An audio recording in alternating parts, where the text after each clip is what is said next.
अस्सलाम वालेकुम वरहमतुल्लाहि वबरकातुहू। सबसे पहले मैं आज के इस प्रोग्राम में जो हमारे सभी नाज़रीन शामिल हुए हैं, मैं उन सबका तहे दिल से इस्तकबाल करता हूँ, खैर मकदम करता हूँ। और उसके साथ-साथ आज का जो ये वेबिनार ऑर्गेनाइज़ किया है, मुस्लिम अधिकार आंदोलन के मुनीर मुल्ला साहब ने, इनको मैं ख़ास तौर पे शुक्रिया अदा करता हूँ कि आज के इस मौज़ू पे preparation of UPSC civil services and MPSC state services exam, इस पर कुछ इज़हार ख्याल करने का उन्होंने मुझे मौका दिया। मेरे अजीज दोस्तों, खास तौर पे मैं आज यहाँ पर मेरे छोटे भाई बहनों से मुखातिब हूँ जो कि अपने करियर के एक बहुत ही अहम मकाम पर हैं। आप सभी जानते हैं कि आज इस वक्त हमारा मुल्क और मिल्लत एक सब्र आजमा एक चैलेंजिंग दौर से गुजर रहा है। और इस दौर के अंदर मैं ये समझता हूँ हम सब की, और खास तौर पे हमारा जो नौजवान तबका है, हमारा जो यूथ है, इसकी खुसूसी जिम्मेदारी है। हमारी जिम्मेदारी ये है दोस्तों कि हम हमारा पोटेंशियल और हमारी एनर्जी इसको सही डायरेक्शन में चैनलाइज करें, ताकि हम इससे हमारे मुल्क को और ज्यादा बेहतर और आगे की तरफ गामजन, आगे की तरफ प्रोग्रेसिंग बना सकें। और इसी के जरिए से हम एक अच्छे शहरी के साथ साथ अच्छे मुस्लिम होने का भी एक नुमाया किरदार हमारे वतन में अदा कर सकेंगे। आज आपके सामने बहुत सारे अलग अलग मुख्तलिफ करियर के रास्ते, शोबे ओपन हैं। इन सब में से मैं आप सबको सजेस्ट करना चाहता हूं, आपके सामने ये रखना चाहता हूं कि सिविल सर्विसेज और स्टेट सर्विसेज, ये दो बहुत बेहतरीन ऑप्शंस आपके सामने हैं, जहां पर आप स्टेट की मशीनरी का पार्ट बनते हैं। करियर ऐसा चुनना चाहिए जिसमें आप या तो डायरेक्टली स्टेट की मशीनरी का पार्ट बने, या आप स्टेट की मशीनरी के साथ में काम कर सके। और इस सिलसिले में सिविल सर्विसेज और स्टेट सर्विसेज, ये दो बहुत ही उम्दा ऑप्शंस हैं जो कि हमारे नौजवान इसके बारे में सोच सकते हैं। लेकिन थोड़ा सा अफसोस के साथ में ये कहना पड़ता है कि कुछ हद तक हमारे नौजवानों के जहन में एक शिकस्त खुर्दा जहनियत है, जिसको इंग्लिश में कहते हैं डिफीटिस्ट मेंटालिटी। ठीक है, हमने खुद ही अपने माइंड में कुछ नेगेटिव थॉट्स बना लिए हैं, और इसके चलते हम ऐसे कॉम्पिटिटिव एग्जाम से थोड़ा सा दूर रहते हैं।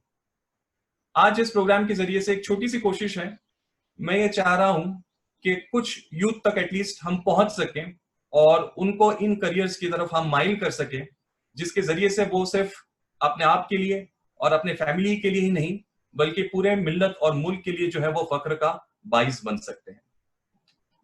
हमारे और भी बहुत सारे और यूथ हैं जिन्होंने इन एग्जाम्स के अंदर में नुमाया सक्सेस हासिल की है, और इनके सक्सेस से हम इंस्पिरेशन ले सकते हैं। मैं ये समझता हूं हमारे लिए या हमारे यूथ के लिए रियल आइडॉल्स जिनको हमने फॉलो करना चाहिए, वो दरअसल ये यूथ है। मेरी स्क्रीन पर आप देख सकते हैं पिछले कुछ सालों में जिन हमारे युवकों ने इन एग्जाम्स में टॉप किया, उनकी तस्वीरें हैं। सबसे पहले ऊपर जैनब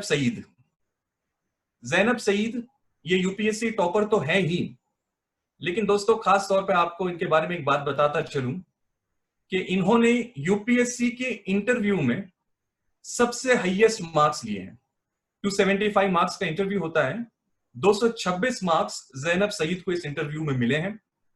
और इससे भी बढ़कर एक बात आपको बताता चलूं कि जो इनका ये अभी लिबास आप स्क्रीन पर देख रहे हैं, इसी किस्म का बहरी हिजाब पहनकर इन्होंने यूपीएससी का बाकायदा इंटरव्यू दिया और 226 मार्क्स स्कोर किए हैं, जो आज तक, उससे पहले भी स्कोर किसी ने नहीं किया था, और आज तक भी पिछले 3 साल में उनका यह रिकॉर्ड कोई ब्रेक नहीं कर पाया है। मैं खास तौर पे हमारे बच्चियों को इनके सक्सेस की तरफ माइल करना चाहता हूं कि हम बिल्कुल वो सारा मयार, वो सारी कैपेबिलिटीज रखते हैं कि हम इन मुकाबला जाती इम्तिहानों में, इन कॉम्पिटिटिव एग्जाम्स के अंदर में बेहतर से बेहतर हम परफॉर्म कर सके। दूसरी तरफ आप इन पुलिस यूनिफॉर्म में एक शख्स की तस्वीर देख रहे हैं। यह है शाफिन हसन। शाफिन हसन गुजरात से बिलोंग करते हैं, और इन्होंने बिल्कुल अपने फर्स्ट अटेम्प्ट में यूपीएससी को टॉप किया और पूरे हिंदुस्तान के इतिहास में youngest Indian police services officer बने और आज गुजरात के अंदर में वो एडिशनल एसपी के तौर पर काम कर रहे हैं। अंसार शेख से मैं समझता हूं आप सब बहुत अच्छे से वाकिफ हैं। इनकी कहानी ने बहुत सारे नौजवानों को प्रेरित किया है, उत्साहित किया है कि वो भी इनकी तरीके से आईएएस बने। फर्स्ट अटेम्प्ट, पहले ही अटेम्प्ट के अंदर में ऑल इंडिया टॉपर और आईएएस। बैकग्राउंड अगर आप देखें इनका, जानना कि एक छोटे से कस्बे से बिलोंग करते हैं। फैमिली बैकग्राउंड बिल्कुल भी जो है वो ऑर्डिनरी है। उनके जो वालिद साहब हैं वो रिक्शा चलाते थे उस वक्त में, और वहां से आकर के पुणे में इन्होंने पढ़ाई अपनी कंप्लीट की और फर्स्ट अटेम्प्ट के अंदर में यूपीएससी को टॉप किया। आज वेस्ट बंगाल के अंदर में सब डिविजनल मैजिस्ट्रेट, मतलब तकरीबन 7 से 8 तालुके, मालदा नाम का जिला है, वहां के 7 से 8 तालुकों का एडमिनिस्ट्रेशन आज अंसार शेख संभाल रहे हैं। आखिरी जो तस्वीर है आप देख रहे हैं, उम्मुल खैर इनका नाम है। राजस्थान से उम्मुल खैर बिलोंग करती हैं। जैसा कि आप तस्वीर में देख रहे हैं, वो फिजिकली चैलेंज थी। एक बहुत ही रेयर बीमारी थी उनको, जिसकी वजह से उनकी हड्डियां कमजोर हो गई और बिल्कुल चलने से भी वो माजूर थी।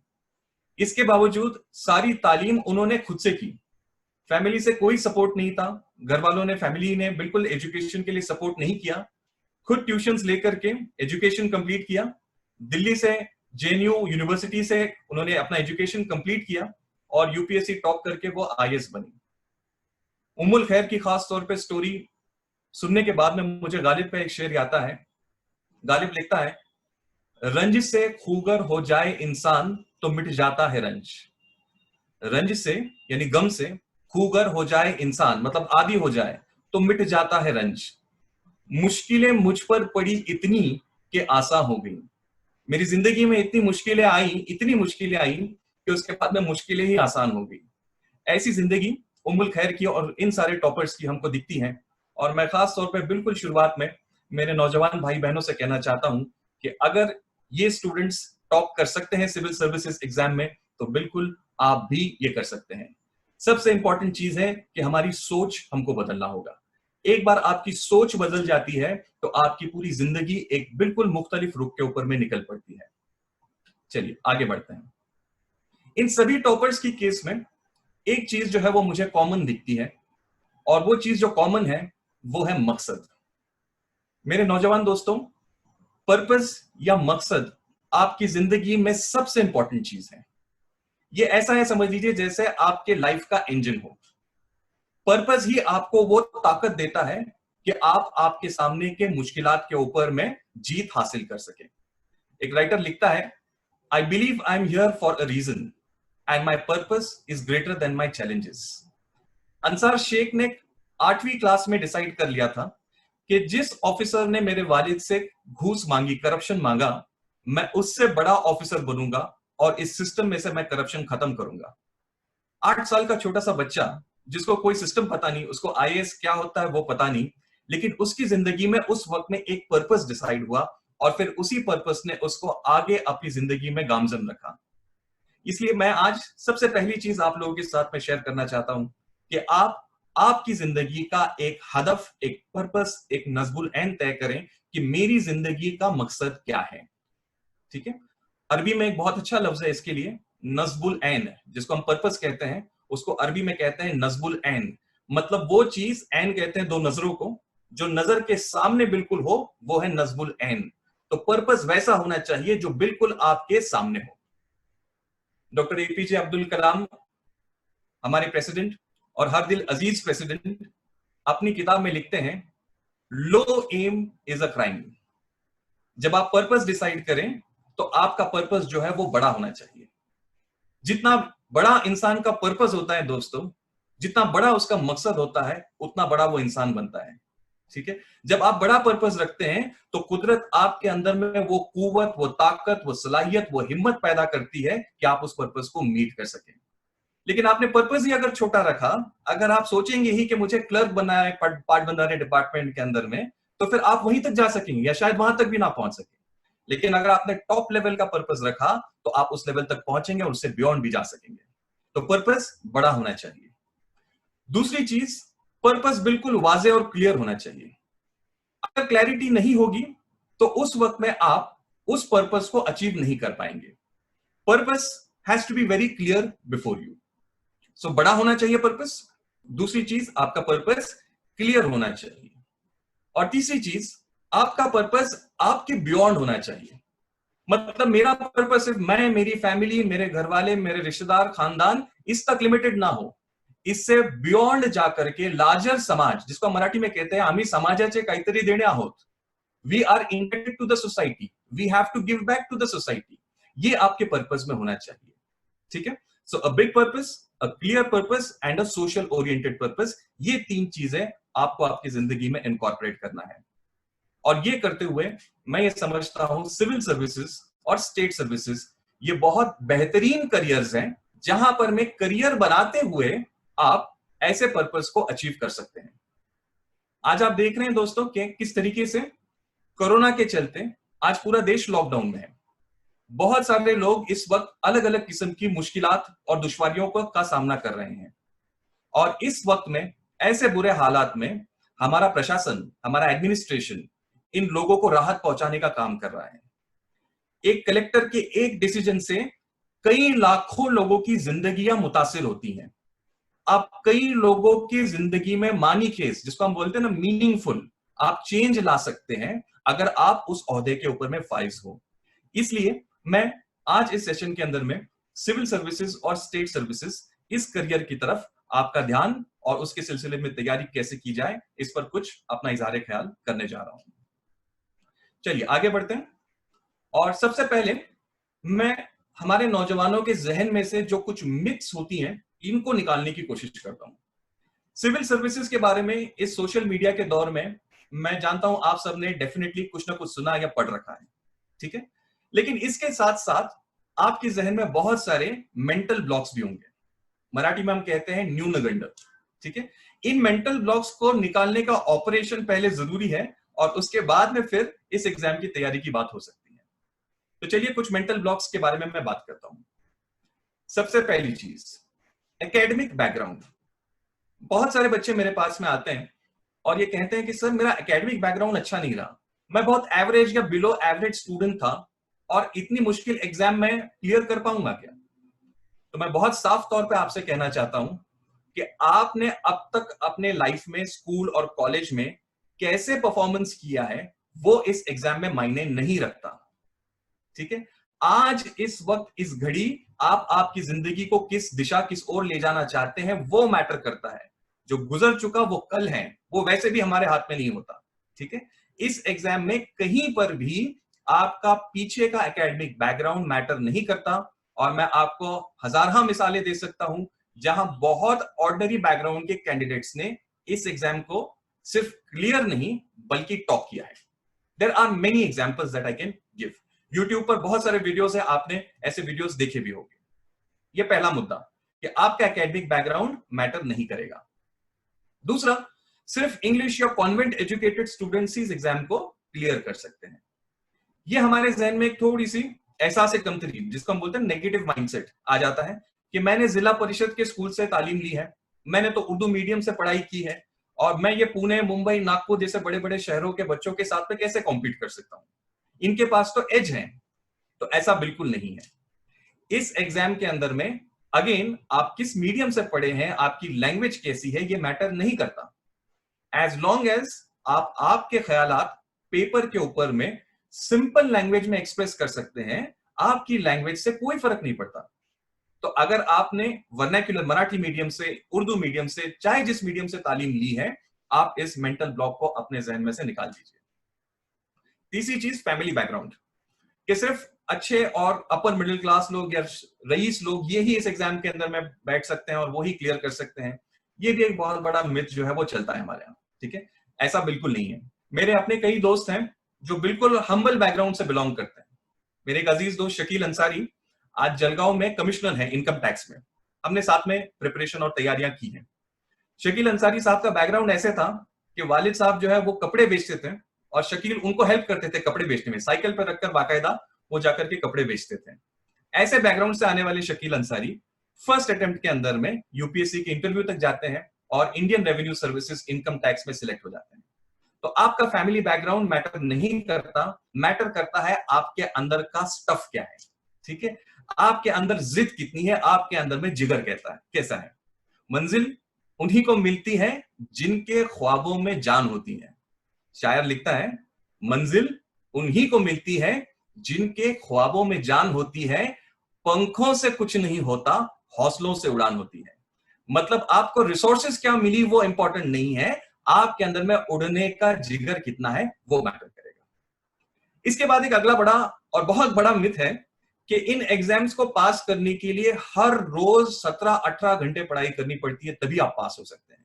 ठीक है, मैं दावे के साथ कहता हूं दोस्तों, 17-18 घंटे अगर कोई 10 दिन अगर पढ़ लेना तो हॉस्पिटल जाना पड़ जाए। ठीक है, ये बहुत बड़ा मिथ है। Quality study is more important than quantity. अगर आप कंसिस्टेंटली क्वालिटी स्टडी अगर आप कर रहे हैं, 9-10 घंटे भी अगर आप कंसिस्टेंटली अच्छे से पढ़ाई कर रहे हैं, तो वो इन एग्जाम्स को क्लियर करने के लिए सफिशिएंट है। इंपॉर्टेंट चीज है क्वालिटी और कंसिस्टेंसी। हमारे बड़े जो बूढ़े लोग हैं वो कहते थे, इस्तेकामत में 1000 करामात है। इस्तेकामत means consistency, so consistency is better than 1000 miracles. ये हमारी पुरानी कहावत है। सो नंबर ऑफ आवर्स, इसको भी आप जो है वो जहन में से निकाल दीजिए। Then only particular graduation background find it easy. मतलब इंजीनियर्स ही इस एग्जाम को क्लियर कर सकते हैं, या इसमें आर्ट्स वालों को ही बेनिफिट मिलता है। ये ऐसे भी बहुत सारे मिथ्स हमारे समाज में है। इन एग्जाम्स में सभी के लिए एक लेवल प्लेइंग फील्ड है, तो ऐसा नहीं है कि किसी को एडवांटेज है या किसी को डिसएडवांटेज। इसको भी आप दिमाग में से निकाल दीजिए। और लास्ट पॉइंट, खास तौर पे इंग्लिश प्रोफिशिएंसी का एक चीज ध्यान में रखिए दोस्तों, कि यूपीएससी की एग्जाम का जो क्वेश्चन पेपर होता है वो इंग्लिश और हिंदी दोनों में पब्लिश होता है। ठीक है, तो इंग्लिश प्रोफिशिएंसी वहां पर में भी आपको प्रॉब्लमैटिक नहीं है। मेन एग्जामिनेशन जब आप लिखते हैं आंसर्स, तो उस वक्त आप हिंदुस्तान के आईन में, कॉन्स्टिट्यूशन में जितने लैंग्वेजेस हैं उसमें से चाहे जो लैंग्वेज में आंसर लिख सकते हैं। तो आप हिंदी में भी लिख सकते हैं, मराठी में भी लिख सकते हैं, उर्दू में भी लिख सकते हैं। तो इंग्लिश आपके लिए वहां पर में बिल्कुल भी प्रॉब्लमैटिक इशू नहीं है, इसको याद रखना। ठीक है, तो ये थे कुछ मिथ्स। अब हम थोड़ा सा इशू के अंदर में डिटेल में उतरते हैं। ठीक है, स्क्रीन पर आप देख रहे हैं basic structure of Indian polity. हम सिविल सर्विसेज, स्टेट सर्विसेज की बात कर रहे हैं, तो मैं बिल्कुल बेसिक से आपको बताना चाहता हूं कि ये सर्विसेज है क्या, इनका काम क्या होता है। ठीक है, हमारी जो इंडियन पॉलिटी है, मतलब हमारे स्टेट का, मतलब हमारे देश का जो निजाम है, व्यवस्था है, इसके अंदर में 3 इंपॉर्टेंट पिलर्स हैं, एग्जीक्यूटिव, लेजिस्लेचर और जुडिशरी। एग्जीक्यूटिव में फर्दर 2 टाइप्स आती हैं, पॉलिटिकल एग्जीक्यूटिव और परमानेंट एग्जीक्यूटिव। पॉलिटिकल एग्जीक्यूटिव मतलब क्या? Political executive is the cabinet, prime minister और कैबिनेट और उनके बाकी मिनिस्टर्स, ये सब मिलाकर के पॉलिटिकल एग्जीक्यूटिव बनता है। ठीक है, इसके साथ साथ एक परमानेंट एग्जीक्यूटिव होता है, which is the civil services और ब्यूरोक्रेसी। ठीक है, तो जो पॉलिसी डिसीजंस हमारा एग्जीक्यूटिव लेता है, या जो लॉज हमारा लेजिस्लेचर पास करता है, इनका इंप्लीमेंटेशन करने का काम परमानेंट एग्जीक्यूटिव का होता है, यानी सिविल सर्विसेज का होता है। ठीक है, पॉलिटिकल एग्जीक्यूटिव 5 साल के लिए इलेक्ट होता है, या उससे पहले भी नो कॉन्फिडेंस मोशन के जरिए से सरकारें हटाई जा सकती हैं। वो बदलते रहते हैं, दे आर नॉट परमानेंट। लेकिन नौकरशाही, ब्यूरोक्रेसी जिसको हम कहते हैं परमानेंट एग्जीक्यूटिव, ये हमेशा रहता है, ये कंटिन्यूअसली देश को चलाता है। इसीलिए इस सिविल सर्विसेज को स्टील फ्रेम ऑफ इंडिया भी कहा जाता है, यानी ये वो आयन का स्ट्रक्चर है जिसके ऊपर में देश टिका हुआ है। ठीक है, तो जिस स्ट्रक्चर पे देश टिका हुआ है, उस स्ट्रक्चर के लिए जो रिक्रूटमेंट होता है, वो रिक्रूटमेंट हर साल मेरिट और सिर्फ मेरिट के आधार पर कॉम्पिटिटिव एग्जाम्स के जरिए से लिया जाता है। सेंट्रल लेवल पर इस परमानेंट एग्जीक्यूटिव का जो रिक्रूटमेंट है वो यूपीएससी करती है, और स्टेट लेवल के ऊपर में ये रिक्रूटमेंट जो है वो एमपीएससी के द्वारा किया जाता है। तो ये थोड़ा सा मैंने आपको स्ट्रक्चरली बताया कि सिविल सर्विसेज कहां और क्या काम करती है। चलिए अब हम देखते हैं व्हाट इज यूपीएससी। यूपीएससी क्या है, इसको हम बेसिक से समझते हैं।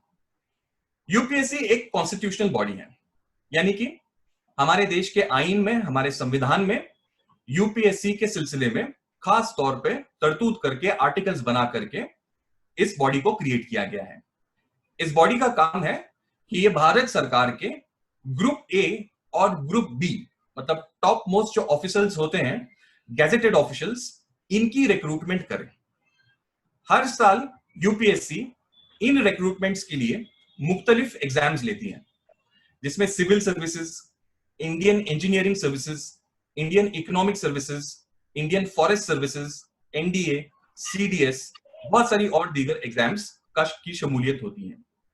बेसिकली डॉक्टर बाबा साहेब अंबेडकर ने जब यूपीएससी क्रिएट की थी या कॉन्स्टिट्यूशन में बनाए थे, तो उस वक्त उन्होंने कहा था कि UPSC is going to be the watchdog of merit in India.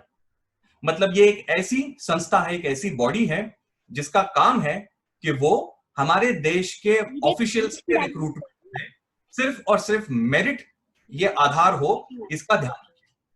इसीलिए हम हर साल देखते हैं कि यूपीएससी की एग्जाम में कोई रिक्शा चलाने वाले का बेटा भाजी वाली की बेटी टॉप कर जाती है। Reason behind that is that UPSC ensures that the exam is conducted in a free and fair manner. वैसे ही पैरेलली दोस्तों, स्टेट लेवल पर हमारे संविधान ने हर स्टेट के लिए रिस्पेक्टिव पब्लिक सर्विस कमीशंस बनाई हैं। तो स्टेट की जो ब्यूरोक्रेसी होती है, उनके रिक्रूटमेंट के लिए हर स्टेट में पब्लिक सर्विस कमीशंस काम करती है। जैसे महाराष्ट्र में महाराष्ट्र पब्लिक सर्विस कमीशन है, तमिलनाडु में तमिलनाडु पब्लिक सर्विस कमीशन है, वगैरह वगैरह। इनका काम होता है कि स्टेट लेवल के अलग अलग के लिए एग्जाम्स कंडक्ट करें। हमारे स्टेट में Maharashtra public service commission, state services exam, forest services exam, engineering service, PSI, STI, CD, ऐसे बहुत सारे अलग अलग एग्जाम्स कंडक्ट करती हैं स्टेट सर्विसेज, जिसमें सबसे ज्यादा प्रेस्टिजियस और इंपॉर्टेंट मानी जाती है। चलिए अब हम आते हैं और खुसूसी तौर पर सिविल सर्विसेज एग्जाम की बात करते हैं। तो यूपीएससी बहुत सारे एग्जाम्स कंडक्ट करता है, जिसमें से एक और सबसे इंपॉर्टेंट प्रेस्टिजियस एग्जाम है सिविल सर्विसेज एग्जाम। तो क्या है ये एग्जाम, इसको हम थोड़ा सा समझते हैं। सिविल सर्विसेज एग्जाम, अगर बिल्कुल आसान लफ्जों में मैं आपसे कहूं, तो ये एक ऐसा दरवाजा है जो आपके लिए 23 अलग अलग गवर्नमेंट सर्विसेज का रास्ता खोलता है।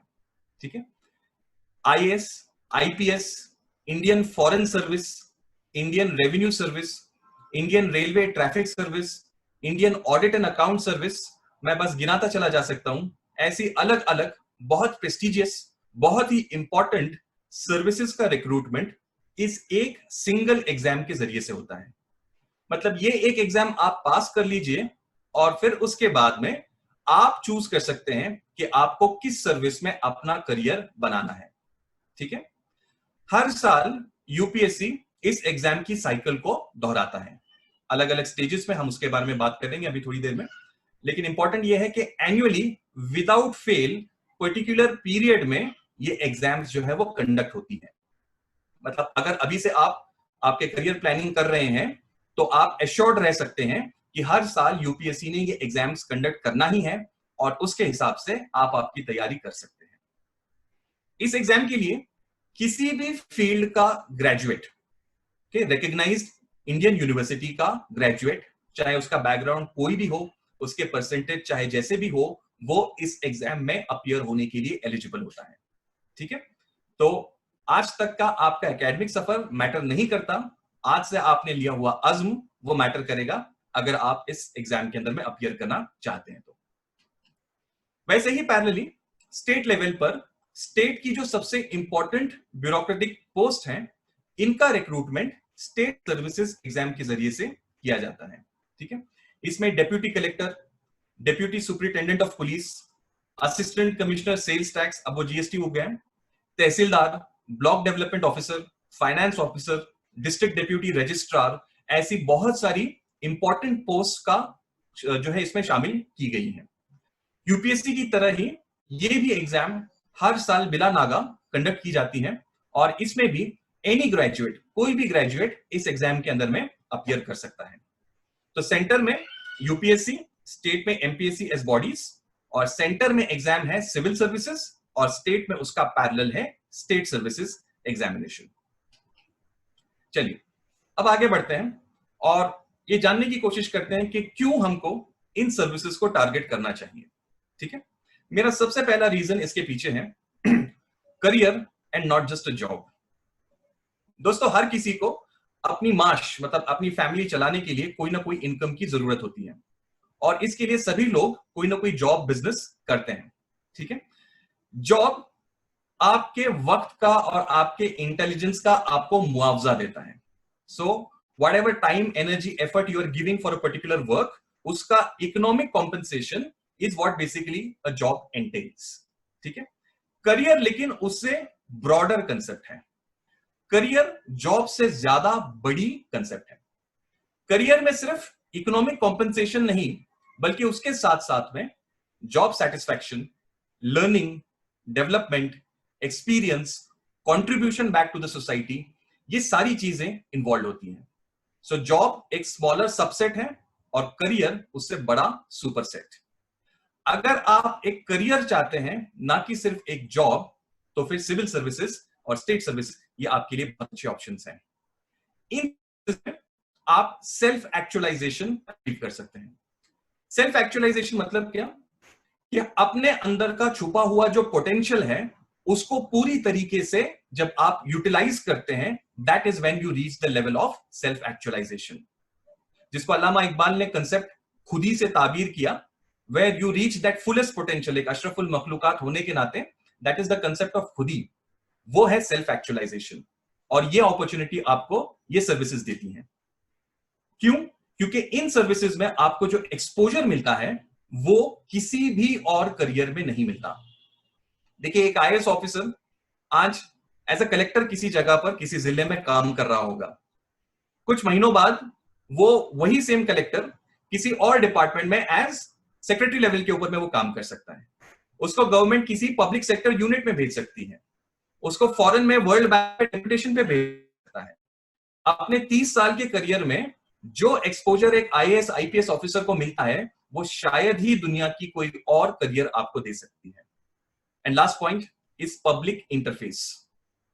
पब्लिक इंटरफेस मतलब डायरेक्ट पब्लिक कांटेक्ट, मतलब कंस्ट्रक्टिव लोगों की जिंदगी में आप चेंज ला सकते हैं इन सर्विसेज के जरिए से। इसलिए मैं रेकमेंड करता हूं कि आपको इन सर्विसेज के बारे में सीरियसली सोचना चाहिए। चलिए, अब हम बात करते हैं कि इन सर्विसेज में जाने के लिए बेसिकली क्या आपके पास में वैल्यूज और क्वालिटीज होनी चाहिए।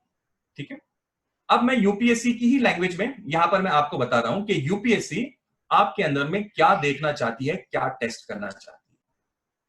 सबसे पहली चीज, यूपीएससी के नोटिफिकेशंस के words, the candidate should take intelligent interest in happenings within and outside India. UPSC top officials को रिक्रूट कर रही है और यही ऑफिसर्स आज सिलेक्शन के बाद में पॉलिसी इंप्लीमेंट करेंगे और जैसे ये ऊपर प्रमोशन से ऊपर जाएंगे तो ये पॉलिसी फॉर्म्युलेशन में भी कॉन्ट्रीब्युशन करेंगे। धोरणात्मक जे आपण तरतुदी केल्या जातात त्याच्या तयारीमध्ये सुद्धा या अधिकाऱ्यांची फार महत्वाची भूमिका असते। ठीक है, तो जब आप पॉलिसी क्रिएट करते हो तो आपको देश और इंटरनेशनली जो भी डेवलपमेंट्स हो रही है इसके बारे में कॉन्शियस रहना पड़ता है। ठीक है, जैसे फॉर एग्जांपल अब आप टूरिज्म की पॉलिसी बना रहे हो तो उसके अंदर में you have to understand that corona जैसी डिजीज आगे चल के टूरिज्म के इंफ्रास्ट्रक्चर को या टूरिज्म के बिजनेस को इंपैक्ट कर सकती है।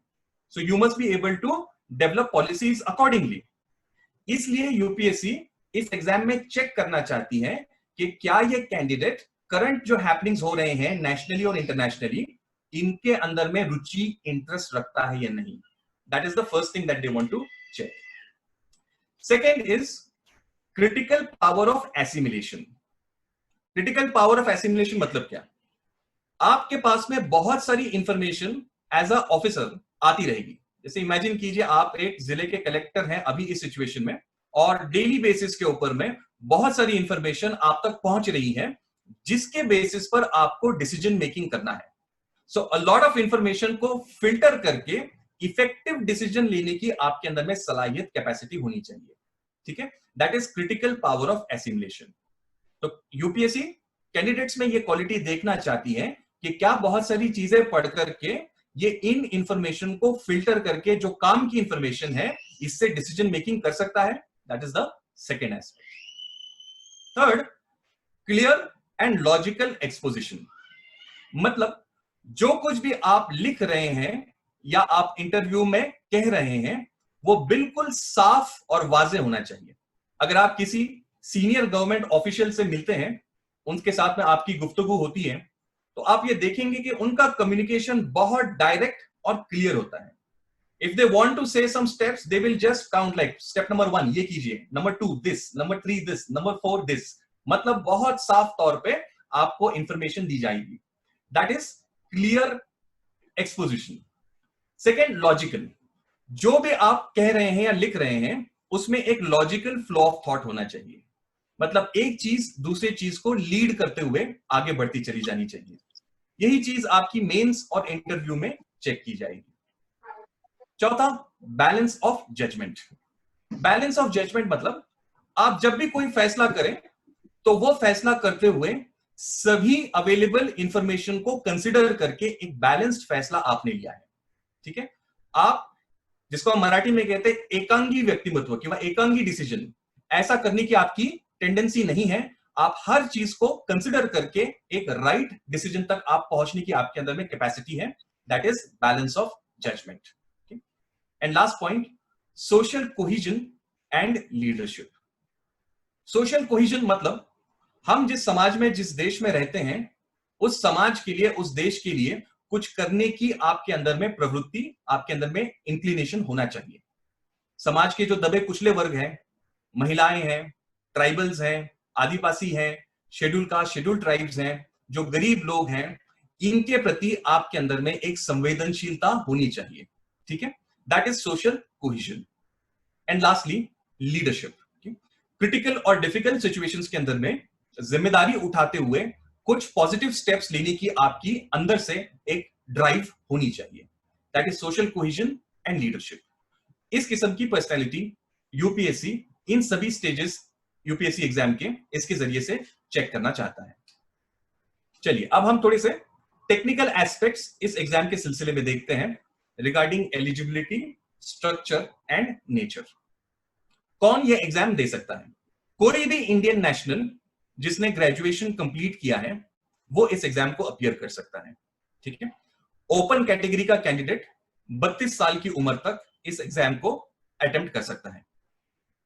एमपीएससी की केस के अंदर में 38 ये कट ऑफ है ओपन और बाकी सभी कैटेगरीज के लिए। ठीक है, यूपीएससी में रिजर्वेशन में एज रिलैक्सेशन आपको दी जाती है। अगर आप ओबीसी से बिलोंग करते हैं तो आप 32+3 मतलब 35 साल तक अटेम्प्ट कर सकते हैं, और एससी एसटी से बिलोंग करते हैं आप तो 32+5 यानी 37 तक आप इस एग्जाम को अटेम्प्ट कर सकते हैं। यूपीएससी में 6 अटेम्प्ट्स अलाउड हैं, मतलब 6 दफा आप इस एग्जाम को दे सकते हैं। अच्छा, एग्जाम को अटेम्प्ट करना मतलब सिर्फ फॉर्म भरना नहीं, आप जाकर के पहला जो स्टेज होता है प्रीलिम्स, उसका पेपर जब आप देते हैं तो वो आपका अटेम्प्ट काउंट होता है। अगर आपने सिर्फ फॉर्म भरा और एग्जाम नहीं दी तो वो आपका अटेम्प्ट काउंट नहीं होगा। ओबीसी कैटेगरी के लिए 9 अटेम्प्ट्स हैं और एससी एसटी के लिए यूपीएससी में अटेम्प्ट्स की मर्यादा नहीं है। जब तक आपकी एज अलाउ करती है तब तक आप अटेम्प्ट दे सकते हैं। एमपीएससी में इंटरेस्टिंगली कोई अटेम्प्ट्स की बार नहीं है। 38 साल की उम्र तक कोई भी व्यक्ति इररिस्पेक्टिव ऑफ कैटेगरी वो एमपीएससी की एग्जाम दे सकता है। तो ये कुछ टेक्निकल इंफॉर्मेशन इस एग्जाम के सिलसिले में।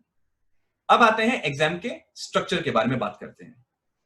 एग्जाम 3 स्टेजेस में होता है। पहला स्टेज है प्रिलिमिनरी एग्जामिनेशन, जो कि एक फिल्टर के तौर पे काम करता है। पूरे हिंदुस्तान से जो कई लाखों बच्चे इस एग्जाम में अटेम्प्ट करते हैं, उनमें से बहुत सारे बच्चे इस एग्जाम के बारे में साफ तौर पे सीरियस नहीं होते। ऐसे कैंडिडेट्स को जो सीरियस नहीं है उनको फिल्टर आउट करने के लिए पहला स्टेज होता है which is the preliminary examination. Preliminary examination clear करने के बाद में कैंडिडेट्स सेकंड स्टेज पर जाते हैं which is called as the main examination. Prelims का नेचर क्वालिफाइंग है, मतलब एक बार आप प्रीलिम्स से पास होकर आगे चले गए, उसके बाद प्रीलिम्स से अब हमको कोई सरोकार नहीं रहता। उसमें आपने कितना स्कोर किया था, क्या किया था, उसका कोई सवाल आगे की स्टेज पर UPSC as well as MPSC में पैदा नहीं होता। जो भी अब आगे होगा वो मेंस के स्कोर पर होगा। Main examination is the mother of the examination कहा जाता है। मेन एग्जामिनेशन के अंदर में आप जो स्कोर करेंगे वो फाइनली आपके टैली में ऐड होगा, और मेजॉरिटी मार्क्स मेंस में होते हैं। इस वजह से मेंस का स्कोर बहुत ज्यादा क्रिटिकल होता है। मेंस एग्जाम क्लियर करने के बाद में कैंडिडेट्स इंटरव्यू के लिए जाते हैं। इसको हम मुलाकात मराठी के अंदर में कहते हैं। इस इंटरव्यू में बेसिकली कैंडिडेट की पर्सनैलिटी टेस्ट की जाती है। इनफैक्ट यूपीएससी ने इंटरव्यू ये वर्ड कभी यूज नहीं किया। यूपीएससी हमेशा इस स्टेज को पर्सनैलिटी टेस्ट कहती है, अमूमन हम उसको इंटरव्यू बोलते हैं। ठीक है, अब मेंस में जो भी आपने स्कोर किया और इंटरव्यू में जो भी आपके नंबर बने, इन दोनों को एड अप करने के बाद में UPSC as well as MPSC इन दोनों में फाइनल मेरिट लिस्ट बनाई जाती है, और उसके आधार पर आपको या तो आप सिलेक्ट होते हैं या फिर आपने फिर से पूरी प्रोसेस स्टार्ट करनी है। ठीक है, मान लीजिए कि आपने अनफॉर्चुनेटली इंटरव्यू स्टेज पर जाकर भी अगर आप फाइनल लिस्ट में नहीं आ पाए, तो आइंदा दफा आपको फिर से जीरो से, मतलब प्रीलिम से आपको स्टार्ट करना पड़ता है और इस पूरी साइकिल को कंप्लीट करना होता है। तकरीबन 10 महीने का ये साइकिल प्रीलिम्स, मेंस और इंटरव्यू का चलता है। ठीक है, चलिए अब हम आते हैं और थोड़ा सा जूम इन करते हुए हम प्रीलिम्स के स्ट्रक्चर, नेचर को समझते हैं। प्रीलिम्स की अगर हम बात करें तो प्रीलिम एग्जामिनेशन ये ऑब्जेक्टिव और नेगेटिव मार्किंग वाली एग्जामिनेशन है। मतलब इस स्टेज के ऊपर यूपीएससी और एमपीएससी दोनों में भी आपको जो सवाल पूछे जा रहे हैं वो एक सवाल और उसके 4 ऑप्शंस, इसके बेसिस पर आपको सॉल्व करना होता है। ठीक है, सही जवाब के लिए आपको प्लस मार्क्स मिलेंगे, लेकिन अगर आपका जवाब गलत हो जाता है तो उस केस में नेगेटिव मार्किंग भी 1/3 यूपीएससी में एप्लीकेबल होती है। प्रीलिम्स में 2 पेपर होते हैं, general studies paper 1 and general studies paper 2। Paper 2 popularly civil services aptitude test या सीसैट भी कहलाता है।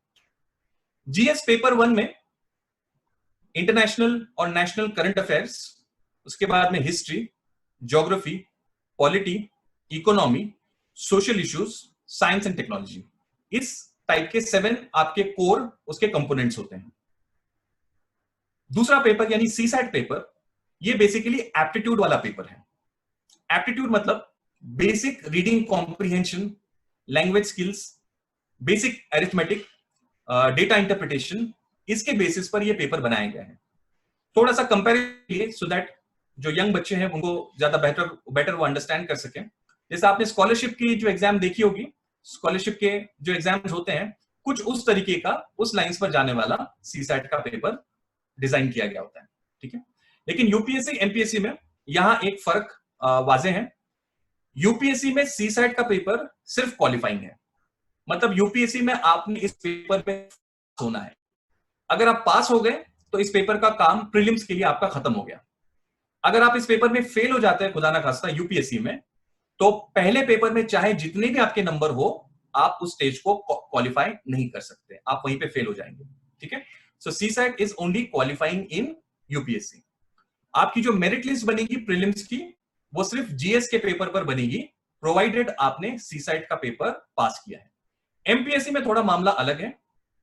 एमपीएससी में जीएस और सीसैट दोनों के मार्क्स एड अप होते हैं और फिर फाइनल मेरिट लिस्ट बनती है। वहां पर सीसैट सिर्फ क्वालिफाइंग नहीं है, उसके मार्क्स भी एड अप किए जाते हैं। तो ये थोड़ा सा स्ट्रक्चर और नेचर है प्रीलिम स्टेज का दोनों एग्जाम्स के लिए। फिर से समराइज करता हूं, ये ऑब्जेक्टिव स्टेज एग्जामिनेशन है, ये एक फिल्टर लगाने वाली एग्जामिनेशन है, नेगेटिव मार्किंग एप्लीकेबल है, और सिविल सर्विसेज में सीसैट सिर्फ क्वालिफाइंग है। ये 4-5 चीजें इस स्टेज की हमको पता होनी चाहिए। इसके बाद में आती है अगली stage, which is the main examination. Main examination UPSC में काफी ज्यादा interesting as well as challenging होता है। इसमें आपको जनरल स्टडीज के 4 पेपर्स आपको सॉल्व करने होते हैं, ईच फॉर 250 मार्क्स। इसमें हिस्ट्री, इंडियन सोसाइटी और ज्योग्राफी ये पेपर 1 का पार्ट होते हैं। जनरल स्टडीज पेपर 2 में इंडिया की पॉलिटी और इंटरनेशनल रिलेशंस पूछे जाते हैं। जीएस पेपर 3 में इंडिया की economy, science and technology, internal security, environment और डिजास्टर मैनेजमेंट। ये 5-6 टॉपिक्स कोर होते हैं। और जीएस पेपर 4 में एथिक्स, इंटेग्रिटी और एप्टीट्यूड, ये एक नया पेपर यूपीएससी ने इंट्रोड्यूस किया है साल 2013 से, जिसमें एक कैंडिडेट की पर्सनैलिटी, वो कितना नीतिमत्ता रखता है, कितने वैल्यूज, जिसको हम उर्दू में कहते हैं कदरें, ये रखता है, ये एसेस करने की कोशिश की जाती है। क्योंकि आपने बहुत ही इंपॉर्टेंट पोस्ट पर आपने काम करना है, तो वाकई आपके अंदर में वो लेवल ऑफ ऑनेस्टी, इंटेग्रिटी है या नहीं, ये इस पेपर के जरिए से यूपीएससी चेक करता है।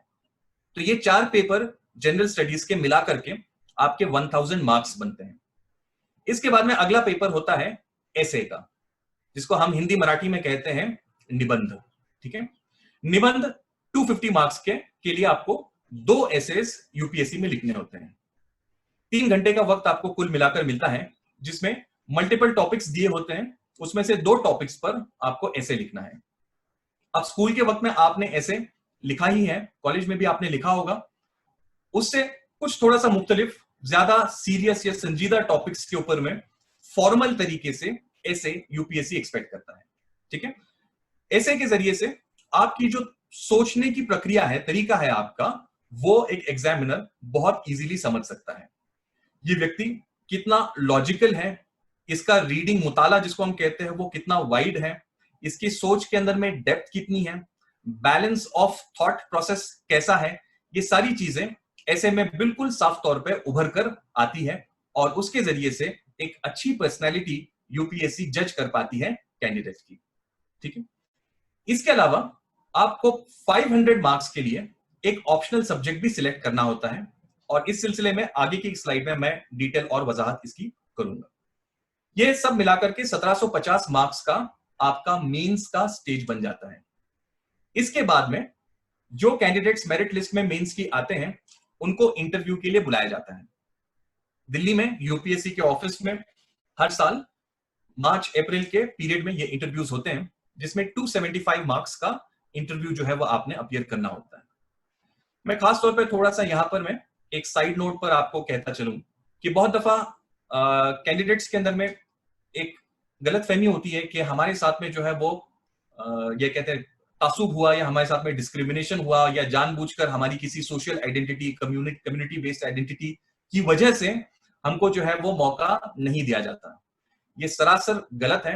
मैंने जैसा आपको बिल्कुल पहली स्लाइड में आपको बताया था कि जैनब सईद इस कैंडिडेट ने बुरखे में इंटरव्यू दिया था, और उसके बोहरी स्टाइल बुरखे में, और उसके बावजूद she has scored the highest ever marks in interview in the last 10 years. Okay, so ये पूरी प्रोसेस बिल्कुल फेयर और ट्रांसपेरेंट है, इसमें कहीं पर भी किसी भी शक या शुबे की गुंजाइश नहीं है। ये हमारे कैंडिडेट्स को, हमारे नौजवानों को खास तौर पे जहन में रखना चाहिए। तो ये हो गया स्ट्रक्चर मेंस और इंटरव्यू का। ओके, थोड़ा सा एमपीएससी का भी ब्रीफली स्ट्रक्चर बताते चलता हूं। एमपीएससी में एडिशनली आपको लैंग्वेजेस के पेपर्स देने होते हैं, इंग्लिश और मराठी, 100 मार्क्स के लिए जो काउंट होंगे। ये दोनों पेपर्स डिस्क्रिप्टिव प्लस ऑब्जेक्टिव दोनों फॉर्मेट में होते हैं। 50 मार्क्स का डिस्क्रिप्टिव पेपर और 50 मार्क्स का ऑब्जेक्टिव। ठीक है, इसके अलावा यूपीएससी की तरह ही यहां पर में जीएस 1, 2, 3, 4 ऐसे 4 पेपर्स, लेकिन ऑब्जेक्टिव नेचर वाले आपको सॉल्व करना है। यूपीएससी में डिस्क्रिप्टिव नेचर के पेपर से मतलब आपने आंसर्स लिखना है, मराठी में ज्यादा अपन म्हणतो निबंध वजा पेपर। ठीक है, वो यूपीएससी में आपको लिखना होता है। एमपीएससी में जीएस के पेपर्स पूरी तरीके से ऑब्जेक्टिव होते हैं, मतलब एक सवाल 4 ऑप्शंस, आपने सही जवाब को बस दाखिल करना है। ठीक है, तो ये 4 जीएस के पेपर्स और लैंग्वेजेस के पेपर्स एड अप करके एमपीएससी का मेंस का स्ट्रक्चर बनता है, जिसके बाद में 100 मार्क्स का इंटरव्यू होगा। तो ये पैरेलली दोनों एग्जाम्स का स्ट्रक्चर है। अब हम आते हैं इन दोनों एग्जाम्स के नेचर के ऊपर में। ये एग्जाम्स क्यों बाकी दूसरी एग्जाम्स से डिफरेंट है, इसको हम समझने की कोशिश करते हैं। सबसे पहली चीज, getting into the magical figure. ठीक है, आपकी यूनिवर्सिटी की एग्जाम में अगर आपने फर्स्ट क्लास स्कोर कर दिया, अबाव 60% मार्क्स आपने ले लिए, तो आपके मार्कशीट पर फर्स्ट क्लास प्रिंट हो जाएगा। अगर आपने 70% अबाव स्कोर किया, तो पुणे यूनिवर्सिटी आपको डिस्टिंक्शन जो है वो आपको देती है। ठीक है, यूपीएससी या एमपीएससी में लेकिन आपने इंडिविजुअली कैसे परफॉर्म किया है, ये बिल्कुल मैटर नहीं करता। ठीक, आप पूरे कंपटीशन में कहां स्टैंड करते हैं, दैट इज व्हाट मैटर्स। ठीक है, मेरे एक स्टूडेंट हैं जिनका फाइनल स्कोर यूपीएससी में जो कट ऑफ था उस साल का, उससे 5 मार्क्स कम था, just 5 marks less than the final cut off. ठीक है, और उसकी वजह से उस साल उनको पोस्ट नहीं मिली, उनको वेटिंग लिस्ट में रखा गया पूरे 1 साल तक, और 1 साल के बाद में चूंकि ऊपर किसी ने सर्विस में से रिजाइन कर दिया होगा, इस वजह से इनको मौका मिला। ठीक है, सो सिर्फ 5 मार्क कम होने की वजह से ही was not there in the list. So individual performance की जगह पर आप कंपटीशन में कहां स्टैंड करते हैं, that is what is going to matter. Point number 1। Point number 2, the nature of this exams is dynamic. Dynamic मतलब ये एग्जाम आपको स्कूल और कॉलेज की तरह गाइड बेस्ड क्वेश्चंस नहीं पूछेगी। ठीक है, ये एग्जाम क्वेश्चन आपको इस तरीके से फ्रेम करके पूछेगी कि वाकई ही आपने उस कंसेप्ट को ठीक से समझा है या नहीं, ये उसमें से बिल्कुल वाजे हो जाएगा, क्लियर हो जाएगा।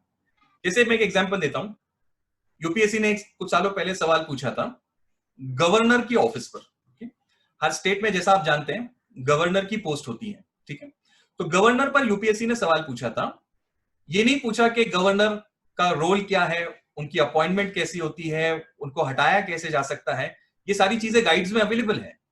लेकिन यूपीएससी ने सवाल पूछा था, should we abolish the post of governor in India? क्या भारत में से गवर्नर इस पद को हटाया जाना चाहिए? इस पर आपका ओपिनियन पूछा है। ठीक है, ये है इस एग्जाम का dynamic nature, which really tests whether you have understood things or no. This is the second aspect of its nature. तीसरा एस्पेक्ट, मल्टीपल सब्जेक्ट्स। आप एक ही वक्त बहुत अलग अलग सब्जेक्ट्स, ह्यूमैनिटीज के भी, साइंस के भी, अलग अलग टाइप्स के सब्जेक्ट्स को आप स्टडी करते हैं, करंट अफेयर्स भी उसमें एडेड होता है। ये सारी चीजें आपको एक वक्त में प्रिपेयर करना होता है। प्लस इन सब्जेक्ट्स का जो सिलेबस है वो रिलेटिवली ब्रॉड होता है, मतलब सिर्फ स्क्रैचिंग लेवल के ऊपर में इसकी डेप्थ नहीं है। एक डिसेंट एजुकेटेड माइंड ने जितना स्टडी करना चाहिए उतनी डेप्थ इन सभी सब्जेक्ट्स के अंदर में रखी जाती है। Then conceptual clarity and preciseness. ठीक है, इसको हम मराठी में कहते हैं नेमकेपणा। आप जब किसी सवाल का जवाब दे रहे हैं तो उसके बारे में बिल्कुल प्रिसाइज इंफॉर्मेशन आपके पास होनी चाहिए। ठीक है, जैसा दूसरे एग्जाम्स के अंदर में you can beat around the bush, subject के आसपास की कुछ इंफॉर्मेशन दे करके आप मार्क्स एक्सपेक्ट कर सकते हो, वैसा इन एग्जाम्स में नहीं होता। यूपीएससी में अगर आपको 4 पॉइंट्स पता है और वो 4 पॉइंट सही आपने वो सही लिखे तो उस पर आपको अच्छे नंबर मिल सकते हैं। लेकिन 4 पेज अगर आपने यहां वहां की बस इंफॉर्मेशन स्टोरी आपने अगर बना दी है तो उसमें आपको एक भी नंबर नहीं मिलेगा। तो प्रिसाइसनेस ये इस एग्जाम का एक बहुत इंपॉर्टेंट क्राइटेरिया है। Again this is understandable because as a officer आपका सारा कम्युनिकेशन ये बिल्कुल क्लैरिटी और प्रिसीजन के ऊपर में बेस्ड होना चाहिए। और लास्टली स्पीड एंड एक्यूरेसी। ये सारी चीजें करते हुए एग्जाम में आपके पास में वक्त कम होता है। 3 घंटे में आपने पेपर पूरा सॉल्व करना है। तकरीबन आप 3000 वर्ड्स जीएस के पेपर में या इसके अंदर में ऑप्शनल के पेपर में आप लिखते हो, तो उतना राइटिंग स्पीड आपका होना चाहिए along with conceptual clarity as well as preciseness. ठीक है, तो ये थोड़ा सा हो गया इस एग्जाम के नेचर के सिलसिले में। ठीक है, अब ये मैंने आपको थोड़ा सा फिर से रिव्यू के तौर पे ओवरव्यू दिया है कि कौन से सब्जेक्ट्स हम इस एग्जाम में पढ़ते हैं। History, geography, polity, economy, environment, social issues, international relations, science and technology, ethics, internal security और lastly and very important current. इन सभी सब्जेक्ट्स को हम इस एग्जाम के अंदर में प्रिपेयर करते हैं। ठीक है, अब हम आते हैं स्पेसिफिकली एग्जाम की तैयारी कैसे प्रिपेयर करें। सबसे पहले दोस्तों, अगर आपने सीरियसली सोच लिया है कि आपको सिविल सर्विसेज की एग्जाम देना है तो सबसे पहली चीज सिलेबस और previous years question papers, UPSC या एमपीएससी जो भी एग्जाम आप देना चाह रहे हैं उसको आप डाउनलोड करिए। वेबसाइट्स पर अवेलेबल है, मार्केट में भी अवेलेबल है, और इसको थरोली आप रिव्यू करिए। ठीक है, जितनी दफा आप सिलेबस और प्रीवियस ईयर्स पेपर्स को रिव्यू करेंगे उतना ज्यादा आपको इंसाइट इस एग्जाम का मिलेगा। यूपीएससी या एमपीएससी हमको सिर्फ यही 2 चीजें देता है, सिलेबस और प्रीवियस ईयर्स पेपर्स। इसलिए मैं इनको कहता हूं कि ये हमारे इस एग्जाम प्रोसेस के 2 गुरु हैं। ठीक है, और इन गुरुज के साथ में आप जितना वक्त स्पेंड करेंगे, जितना टाइम आप स्पेंड करेंगे, उतना ज्यादा ये गुरु जो है वो आपको इंसाइट्स इस एग्जाम के बारे में देंगे। तो पहली चीज आपने करना है सिलेबस और प्रीवियस ईयर्स पेपर्स पर काम करना है। इसके बाद में आप जाएंगे बेसिक एनसीईआरटीज पर। जो हमारी सेंट्रल बोर्ड की स्कूल्स हैं उनकी टेक्स्ट बुक्स बहुत ही उम्दा रिसोर्स हैं इन एग्जाम्स को प्रिपेयर करने के लिए। मैं बाकायदा आपको लिस्ट भी दूंगा इनकी कि कौन सी आपने पढ़नी है। लेकिन टू स्टार्ट विद आपको यह ध्यान में रखना है कि स्कूल लेवल की एनसीईआरटी की टेक्स्ट बुक से आपको आप तक का फाउंडेशन बनाना है। ठीक है, ये फाउंडेशन आपको बाकी सारे प्रिपरेशन में भी हेल्प करता है और उसके साथ साथ यूपीएससी डायरेक्टली इन किताबों से मतलब basic school level text book से क्वेश्चंस भी पूछती है। एक मिसाल देके चलता हूं यहां। पिछले साल ज्योग्राफी में एक सवाल पूछा था कि डेजर्ट रीजन में वाळवंट ज्याला आपण मराठीमध्ये म्हणतो, डेजर्ट रीजन में पेड़ों के पत्तों में क्या मॉडिफिकेशंस आती हैं। ठीक है, कौन कौन सी मॉडिफिकेशंस पेड़ों के पत्तों में आती हैं, ये सवाल पूछा था। ठीक है, और ये सवाल डायरेक्टली क्लास 8 स्टैंडर्ड की ज्योग्राफी एनसीईआरटी टेक्स्ट बुक से पूछा गया था। उसमें स्टेटमेंट्स जैसे के तैसे प्रीलिम एग्जामिनेशन के अंदर में यूज किए गए थे। तो डायरेक्ट सवालों के लिए भी एनसीईआरटी यूजफुल है। तो मैं फिर से रिपीट करूं, सिलेबस, पेपर्स और फिर उसके बाद में एनसीईआरटी। एनसीईआरटी जब आपकी हो जाए तो उसके बाद में हर सब्जेक्ट की कुछ स्टैंडर्ड बुक्स होती हैं। इन स्टैंडर्ड बुक्स का आपने मुताला फिर करना है सो दैट आप उस सब्जेक्ट के टेक्निकल डिटेल्स को समझ सकें। एनसीईआरटी आपको बेसिक कंसेप्ट देगी और स्टैंडर्ड बुक्स आपको उसका टेक्निकल इंफॉर्मेशन बेस देंगे। ठीक है, अब इसके बाद में आता है हमारा बर्गर मॉडल। ठीक है, अगले जो 3 स्टेप्स हैं मैं इसको कहता हूं बर्गर मॉडल। बर्गर मॉडल में सबसे नीचे या पहला बेस ब्रेड है हमारा कंसेप्चुअल अंडरस्टैंडिंग।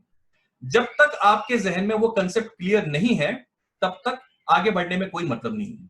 ठीक है, तो पहले आपको फोकस करना है सिलेबस की कंसेप्चुअल अंडरस्टैंडिंग पर।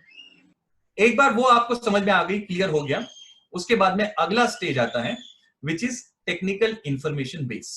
ओके, जैसे गवर्नर ये पोस्ट है, मिसाल के तौर पर समझाता हूं। गवर्नर ये पोस्ट है, ये पोस्ट भारत में क्यों है, ये हो गई उसकी कंसेप्चुअल एस्पेक्ट। ठीक है, भारत एक फेडरल क्वासी फेडरल देश है, सेंटर और स्टेट के पावर्स डिवाइडेड हैं और बीच में एक कनेक्टिंग लिंक की जरूरत है जिसको मराठी में हम कहते हैं दुआ, कनेक्टिंग लिंक। ओके, तो वो कनेक्टिंग लिंक का काम गवर्नर करता है। ठीक है, ये है उसका कुछ कंसेप्चुअल पार्ट, ये पहले आपको समझना है। एक बार ये कंसेप्ट आप समझ गए फिर आप जाते हैं उसके टेक्निकल इंफॉर्मेशन पर। अब यहां पर में आएगा गवर्नर कैसे अपॉइंट होते हैं, उनके रिस्पॉन्सिबिलिटीज रोल्स क्या होती है, उनको कैसे हटाया जाता है वगैरह वगैरह। ये सारा उसका टेक्निकल पार्ट हो गया। एक बार ये टेक्निकल पार्ट आपने अच्छे से कर लिया, उसके बाद में बर्गर का तीसरा लेवल आता है top bread which is current affairs. अब गवर्नर के सिलसिले में जो भी करंट अफेयर्स चल रहे हैं फिर हमारा काम बनता है कि हम उसको अच्छे से प्रिपेयर करें। जैसे आप रिसेंटली आपने कुछ महीनों पहले देखा होगा कि मध्य प्रदेश के अंदर में रोल ऑफ गवर्नर जो है वो क्रिटिसाइज हो रहा था, या कर्नाटका के अंदर में हमने एपिसोड देखा है, उसके पहले और भी बहुत सारे स्टेट्स में गवर्नर की पोस्ट पर क्रिटिसिज्म रहा है। ये उसका करंट डायमेंशन हो गया कि प्रैक्टिकली कैसे ग्राउंड पे सिचुएशन इवॉल्व हो रही है। तो हमने एनसीईआरटी में से पढ़ा कंसेप्ट, स्टैंडर्ड बुक में से पढ़ा टेक्निकल इंफॉर्मेशन और फिर करंट अफेयर्स में से पढ़ा हमने उसका एप्लीकेशन। इस तरीके से हमको 3 स्टेप्स में बर्गर मॉडल में इसको प्रिपेयर करना है। एक बार आपने इस तरीके से उसको प्रिपेयर किया, उसके बाद में अगले 2 स्टेजेस हैं आंसर राइटिंग और simulated exam practice. Answer writing क्योंकि एग्जाम मेंस में आपका रिटन होगा तो इसलिए बहुत ज्यादा जरूरी है की आप कंसिस्टेंटली आंसर्स लिखने की प्रॅक्टिस करें।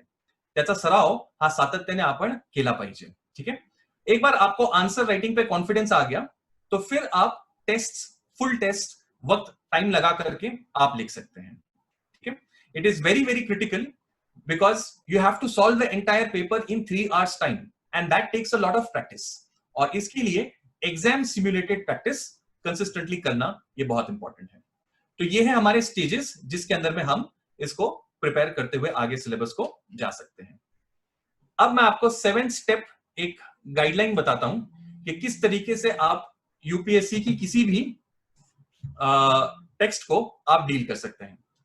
पहला जो स्टेज है वो है रीडिंग और स्किमिंग। ठीक है, जब भी कोई टेक्स्ट आप प्रिपेयर करना स्टार्ट करते हैं तो आपका काम है कि पहले उसकी इंडेक्स और उसके सब्जेक्ट्स, जो उसके टॉपिक्स हैं, इसको ओवरव्यू आप करें और उस टेक्स्ट का एक फ्लो आप समझ लें। मतलब right from first page word to word पहली रीडिंग में आपने पढ़ना नहीं है। पहली रीडिंग में आपने स्किमिंग करना है, उस बुक का जो प्लान है, फ्लो है, इसको आपने समझ लेना है।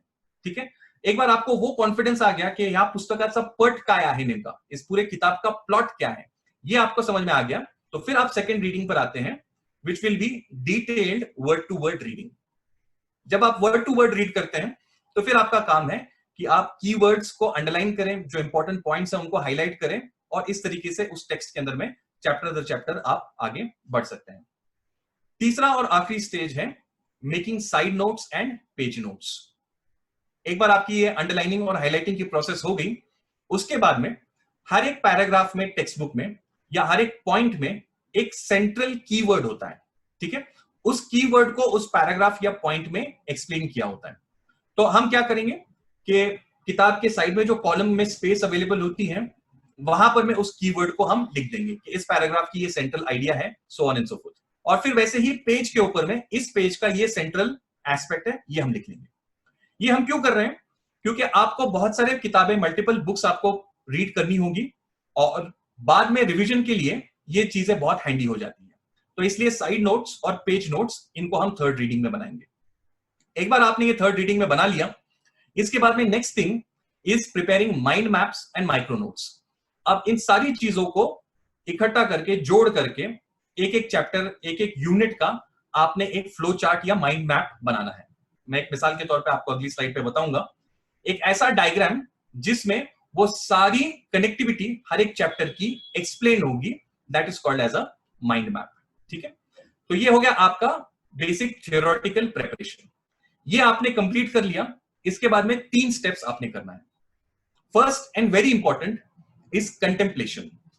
मराठीमध्ये आपण म्हणतो त्याला मनन करणे। ठीक है, what ever you have read, made note of, सारी किताबें इनको बंद करके आप साइड में रख दीजिए। दिन के आखिर में सपोज आपने 6-7 घंटे स्टडी किया है, तो उसमें आखिरी आधा घंटा 45 मिनट्स सभी किताबें बंद, और बस अपने डेस्क पर बैठ करके आपने कंटेम्पलेट करना है, सोचना है कि आज आपने क्या पढ़ा। ठीक है, और ये थिंकिंग की हैबिट, कंटेम्पलेशन की हैबिट आपके माइंड को डेवलप करेगी। ठीक है, ये आपको एप्लीकेशन की प्रोसेस सिखाएगी कि जो मैंने पढ़ा था वो कैसे मैंने अपने पेपर में और अपनी पर्सनल लाइफ में भी यूज करना है। UPSC wants to see how you apply your mind. It is very very important that you develop that skill of application of mind. Doctor Baba Saheb Ambedkar, ये मेरे one of the favourite I can say political leaders रहे हैं। Doctor Ambedkar एक जगह लिखते हैं, the ultimate aim of human existence, the ultimate aim of human existence is cultivation of mind. ठीक आहे, तर ते कल्टिवेशन ऑफ माइंडची सवय आपण दैनंदिन दिवसामध्ये ती लावून घेतली पाहिजे। ठीक है, तो कंटेम्पलेशन हो गया। उसके बाद में आप करेंगे आंसर राइटिंग। आपने सोच लिया है, उसके ऊपर में विचार कर लिया है, गौर फिक्र कर लिया है आपने। आप सवाल उठाइए, प्रीवियस ईयर्स यूपीएससी का सवाल उठा लीजिए, क्लासेस के मटेरियल से उठा लीजिए, आजकल बहुत सारे वेबसाइट्स भी हैं, वहां से ले लीजिए, और आप उसके आंसर्स को अटेम्प्ट कीजिए। ठीक है, और फिर लास्ट आता है रिविजन। दोस्तों, इस एग्जाम के अंदर में बहुत ज्यादा पढ़ने की बजाय आप आपका कंटेंट लिमिटेड रखिए और उसको मल्टीपल टाइम्स रिवाइज करिए। ह्यूमन ब्रेन की रिमेंबर करने की कैपेसिटी लिमिटेड है। ठीक है, so it is very very critical that instead of spreading it thin, we narrow and focus it on limited material. तो कम मटीरियल लेकिन ज्यादा सोचना, ज्यादा लिखना और ज्यादा रिवाइज करना, ये इस एग्जाम के सक्सेस में बहुत इंपॉर्टेंट की के तौर पे काम करता है। तो ये हो गया मेरा 7 step guide in preparing content. अब ये देखिए, मैंने एक मिसाल के तौर पे आपको यहां बताया है, this is one of my mind map. ये मेरा, मैं हिस्ट्री भी पढ़ाता हूं यूपीएससी में। गवर्नमेंट ऑफ इंडिया एक्ट 1919 ये एक टॉपिक है, और इस टॉपिक को पूरी तरीके से इस एक डायग्राम के अंदर में सम अप कर दिया है। तो इसको रिवाइज करना होगा, तो बिल्कुल स्ट्रक्चर्ड तरीके से मैं इस डायग्राम में से विद इन सेकेंड्स इस पूरे टॉपिक को रिवाइज कर सकता हूं। इसी तरीके से आपको भी अपने माइंड मैप्स और डायग्राम्स यूज करना है, जिसकी वजह से रिपीटेड रिवीजन आपके लिए इस एग्जाम में आसान हो सके। ये बहुत सारे एप्स अवेलेबल हैं ऑनलाइन जिससे फ्रीली आप डाउनलोड करके इस किस्म के माइंड मैप्स बना सकते हैं। मैं रेकमेंड करूंगा blue mind, LUMIND, blue mind.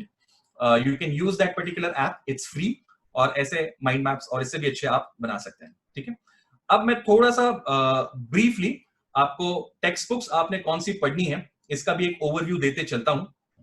NCERT text books आपने कुछ सिलेक्टिव सब्जेक्ट वाइज आपने प्रिपेयर करना है, पढ़ना है, वो मैंने आपको यहां पर मैं स्क्रीन पर दे रखा है। ज्योग्राफी की आप 6 to 12 स्टैंडर्ड तक की आप सारी एनसीईआरटीज पढ़ेंगे। पॉलिटी की 8 to 12 स्टैंडर्ड की एनसीईआरटीज आप पढ़ेंगे। हिस्ट्री आप ओल्ड एनसीईआरटी सिर्फ पढ़ेंगे, एंशिएंट, मिडिवल और मॉडर्न की। इकोनॉमी में क्लास 11 और 12 की एनसीईआरटीज बहुत इंपॉर्टेंट है। सोसाइटी में सोशियोलॉजी की टेक्स्ट बुक्स 11th और 12th स्टैंडर्ड की। साइंस में 8वीं से 10वीं तक की एनसीईआरटीज, और स्टेट सर्विसेज के लिए स्टेट बोर्ड की किताबें ये आप पढ़ेंगे। मैं मुल्ला साहब को सारी डिटेल बुक लिस्ट भी शेयर कर दूंगा। आप के अंदर में वक्त थोड़ा कम रह रहा है, इसलिए बाकी और टेक्स्ट बहुत बताते हुए जाता हूं। आप बाद में सर के पास से पीडीएफ ले सकते हैं। स्टैंडर्ड टेक्स्ट बुक्स में हिस्ट्री में आप स्पेक्ट्रम की मॉडर्न इंडिया ये किताब, Indian polity by M Kant, ये बहुत इंपॉर्टेंट रिसोर्स है। इकोनॉमी में Indian economy by Ramesh Singh. Geography में जीसी लियोंग, इनकी एक किताब आती है सर्टिफिकेट फिजिकल ज्योग्राफी, वो आप लेंगे। साइंस एंड टेक्नोलॉजी में स्पेक्ट्रम पब्लिकेशन की गाइड, ये आपके लिए बहुत यूजफुल है। इंटरनेशनल रिलेशंस में राजीव सिकरी नाम के राइटर हैं जिन्होंने इंडियन फॉरेन पॉलिसी पे किताब लिखी है, इनकी किताब जो है वो बहुत स्टैंडर्ड रेफरेंस है। इंटरनल सिक्योरिटी में अशोक कुमार आईपीएस ऑफिसर हैं, उनकी किताब जो है वो बहुत यूजफुल है। और पेपर 4 एथिक्स इंटेग्रिटी एप्टीट्यूड, इसमें लेक्सिकॉन नाम की एक किताब आती है, सेम पब्लिकेशन, नाम भी पब्लिकेशन का वही है, आप ये किताबें ले सकते हैं। You can just take a screenshot of the screen if you want to. ठीक है, तो ये स्टैंडर्ड टेक्स्ट बुक्स यूपीएससी की। एमपीएससी मैं अभी डिटेल में नहीं जाता हूं क्योंकि वक्त कम है, मैं आगे के कुछ कंटेंट में को शेयर करता हूं सो दैट हम बाकी भी एस्पेक्ट्स को डील कर लें। अब नेक्स्ट एस्पेक्ट है selecting optional subject in UPSC. जैसा कि मैंने शुरुआत में आपको बताया था कि आपको 500 मार्क्स के लिए एक ऑप्शनल सब्जेक्ट सिलेक्ट करना होता है। 28 सब्जेक्ट्स की लिस्ट, सूची यूपीएससी ने अपने वेबसाइट पर दे रखी है, उसमें से एक सब्जेक्ट आपको सिलेक्ट करना है। इसमें सभी टाइप के सब्जेक्ट्स यूपीएससी ने दे रखे हैं। ह्यूमैनिटीज के सब्जेक्ट हैं जैसे history, political science, sociology, philosophy, anthro, so on and so fourth. Science की भी सारे बेसिक साइंसेस के subjects, physics, chemistry, maths, biology, geology वगैरह सभी कुछ है। लिटरेचर में जितनी हमारी कॉन्स्टिट्यूशन में रिकॉग्नाइज्ड लैंग्वेजेस हैं उनके लिटरेचर आप ले सकते हैं as optional subject. Marathi literature हमारे महाराष्ट्र में बहुत पॉपुलर ऑप्शनल है। उर्दू लिटरेचर खासतौर पे जो उर्दू मीडियम से पढ़े हुए बच्चे हैं इनके लिए एक बहुत ही अच्छा ऑप्शनल साबित होता है। इंजीनियरिंग, कोर जो इंजीनियरिंग के ब्रांचेस हैं वो तीनों कोर इंजीनियरिंग वाले सब्जेक्ट्स यूपीएससी में अवेलेबल हैं। मेडिकल साइंस भी आप ले सकते हैं। बहरहाल सारी डिटेल लिस्ट हमारी वेबसाइट पर भी अवेलेबल है uniqueacademy.co.in, या आप यूपीएससी की वेबसाइट से भी ले सकते हैं। ज्यादा इंपॉर्टेंट यहां पर मसला है कि कौन सा ऑप्शनल आप लें। ठीक है, तो इसके लिए मैं आपको 3 फिल्टर्स यहां पर मैं देना चाहता हूं। ठीक है, पहला फिल्टर है आपका इंटरेस्ट। ठीक है, इन सभी ऑप्शनल सब्जेक्ट्स में से कोई ना कोई एक सब्जेक्ट ऐसा होगा जिसमें आपकी रुचि है, आपका रुझान है, आपको वो सब्जेक्ट जो है वो स्कूल कॉलेज के जमाने से अच्छा लगता रहा है। जैसे कि आपने मान लो पढ़ा होगा इंजीनियरिंग, लेकिन फिर भी आपको हिस्ट्री में इंटरेस्ट रहा होगा। ठीक है, या आपने मेडिकल पढ़ा है लेकिन आपको लिटरेचर अच्छा लगता है। तो इस तरीके से आपको इन 28 सब्जेक्ट्स में से जो सब्जेक्ट एक नेचुरली अच्छा लगता है वो सब्जेक्ट जो है वो आपके लिए एक फर्स्ट क्राइटेरिया सिलेक्शन के लिए या फर्स्ट फिल्टर आपके लिए बन सकता है। इंटरेस्ट के साथ साथ में लेकिन दूसरी बड़ी इंपॉर्टेंट चीज है गाइडेंस। यूपीएससी में ऑप्शनल ये मास्टर्स लेवल के ऊपर में ऑलमोस्ट आपको प्रिपेयर करना पड़ता है। मतलब अगर मैंने हिस्ट्री ऑप्शनल लिया है यूपीएससी में तो एमए हिस्ट्री का जो बच्चा होता है उसके लेवल की तैयारी मेरी कम से कम होनी चाहिए। ठीक है, तो अगर उस लेवल की तैयारी मैंने हिस्ट्री में करना है तो उसके लिए इंपॉर्टेंट है कि मेरे पास में कोई अच्छा हिस्ट्री का गाइड हो। ठीक, so second criteria is having guidance of that particular subject. तो अगर आपको सब्जेक्ट अच्छा लग रहा है, सपोज मराठी लिटरेचर, लेकिन अगर आपको फॉर एग्जांपल गाइड नहीं मिल रहा है तो मैं नहीं रेकमेंड करूंगा कि आप वो ऑप्शनल सब्जेक्ट लें। पहला है इंटरेस्ट, उसके साथ में है गाइडेंस, और तीसरा आखिरी है स्टडी मटेरियल। हर ऑप्शनल सब्जेक्ट को डेप्थ में प्रिपेयर करने के लिए कुछ स्टडी मटेरियल दरकार होता है, और ये स्टडी मटेरियल पॉपुलर ऑप्शनल्स के केस में इजीली अवेलेबल है, लेकिन कुछ जो बहुत ऑफ बीट हो जाते हैं जैसे जियोलॉजी है या कॉमर्स है, ये पॉपुलर नहीं है ऑप्शनल सब्जेक्ट्स, तो इनका रेडीमेड मटेरियल नहीं मिलता मार्केट में, तो फिर काफी दुश्वारी होती है रेफरेंस बुक्स में से नोट्स वगैरह बनाने की। तो प्रेफरेबली ऐसा ऑप्शनल लिया जाए जिसका मटेरियल रेडीली अवेलेबल हो। तो ये 3 क्राइटेरिया आप यूज कर सकते हैं ऑप्शनल सब्जेक्ट के सिलेक्शन में, इंटरेस्ट, गाइडेंस और स्टडी मटेरियल। इसके बेसिस पे आप डिसाइड कर सकते हैं। अब आते हैं यूपीएससी के एक बहुत ही इंपॉर्टेंट एस्पेक्ट पे, which is preparation for current affairs. Current affairs की तैयारी सिविल सर्विसेज के अंदर में बहुत ही ज्यादा अहम मानी जाती है, बल्कि मैं चूंकि करंट अफेयर्स भी पढ़ाता हूं यूपीएससी में, मैं ये कहता हूं बच्चों से अक्सर कि 40%, 40% आपका time, energy, effort UPSC preparation में करंट अफेयर्स पे जाता है। मार्क्स के टर्म्स में भी अगर आप देखें तो करंट अफेयर्स को ज्याला आपण नटीक म्हणतो अनन्यसाधारण, एक्स्ट्रॉर्डिनरी इंपॉर्टेंस सिविल सर्विसेज और स्टेट सर्विसेज में दिया गया है। इसलिए बिल्कुल शुरुआत से करंट अफेयर्स पर फोकस रखना ये हमारे लिए लाजमी हो जाता है। अब इसके लिए क्या करें? सबसे पहला, आपको एक अच्छा न्यूज़पेपर फॉलो करना चाहिए डेली बेसिस पर। यूपीएससी के लिए द हिंदू और इंडियन एक्सप्रेस ये स्टैंडर्ड ऑप्शंस हैं। इन दोनों में से प्रेफरेबली द हिंदू ये ज्यादा यूपीएससी के लिए बेहतर ऑप्शन साबित होता है, लेकिन उसकी लैंग्वेज थोड़ी ज्यादा मुश्किल है। तो इंडियन एक्सप्रेस आपके लिए एक ऑल्टरनेटिव जरूर हो सकता है। दोनों में से कोई एक फॉलो आप करें। मान लीजिए कि आपने एग्जाम काफी सालों बाद देना है, कि 3 साल बाद आप देने वाले अटेम्प्ट या 4 साल बाद देने वाले, अभी आप कॉलेज में ही हैं, तो फिर भी मैं रेकमेंड करूंगा कि ये आपका मामूल बना लीजिए, एक शेड्यूल बना लीजिए कि रोज 30 to 45 मिनट्स एटलीस्ट आपने न्यूज़पेपर पर स्पेंड करना है। ठीक है, ये एक ट्रेट है, पर्सनैलिटी की एक आप ये कहते हैं खुसूसियत है, जिसको आपको over the period of time develop करना होता है। तो the earlier you start the better it is for you. दूसरा रिसोर्स करंट अफेयर्स के लिए गवर्नमेंट पब्लिकेशंस। गवर्नमेंट हर महीने अलग अलग पब्लिकेशंस निकालती है, मैगजीन्स निकालती है। इसमें योजना, कुरुक्षेत्र, ये सबसे फेमस मैगजीन्स हैं। ये दोनों भी हमारे लिए बहुत इंपॉर्टेंट रिसोर्स हैं सिविल सर्विसेज की तैयारी में। इसको हम सप्लीमेंट करते हैं क्लासेस के मटेरियल के साथ में। जैसे हमारे यहाँ यूनिक एकेडमी में हर महीने का मटेरियल जो है वो करंट अफेयर्स का बनाया जाता है।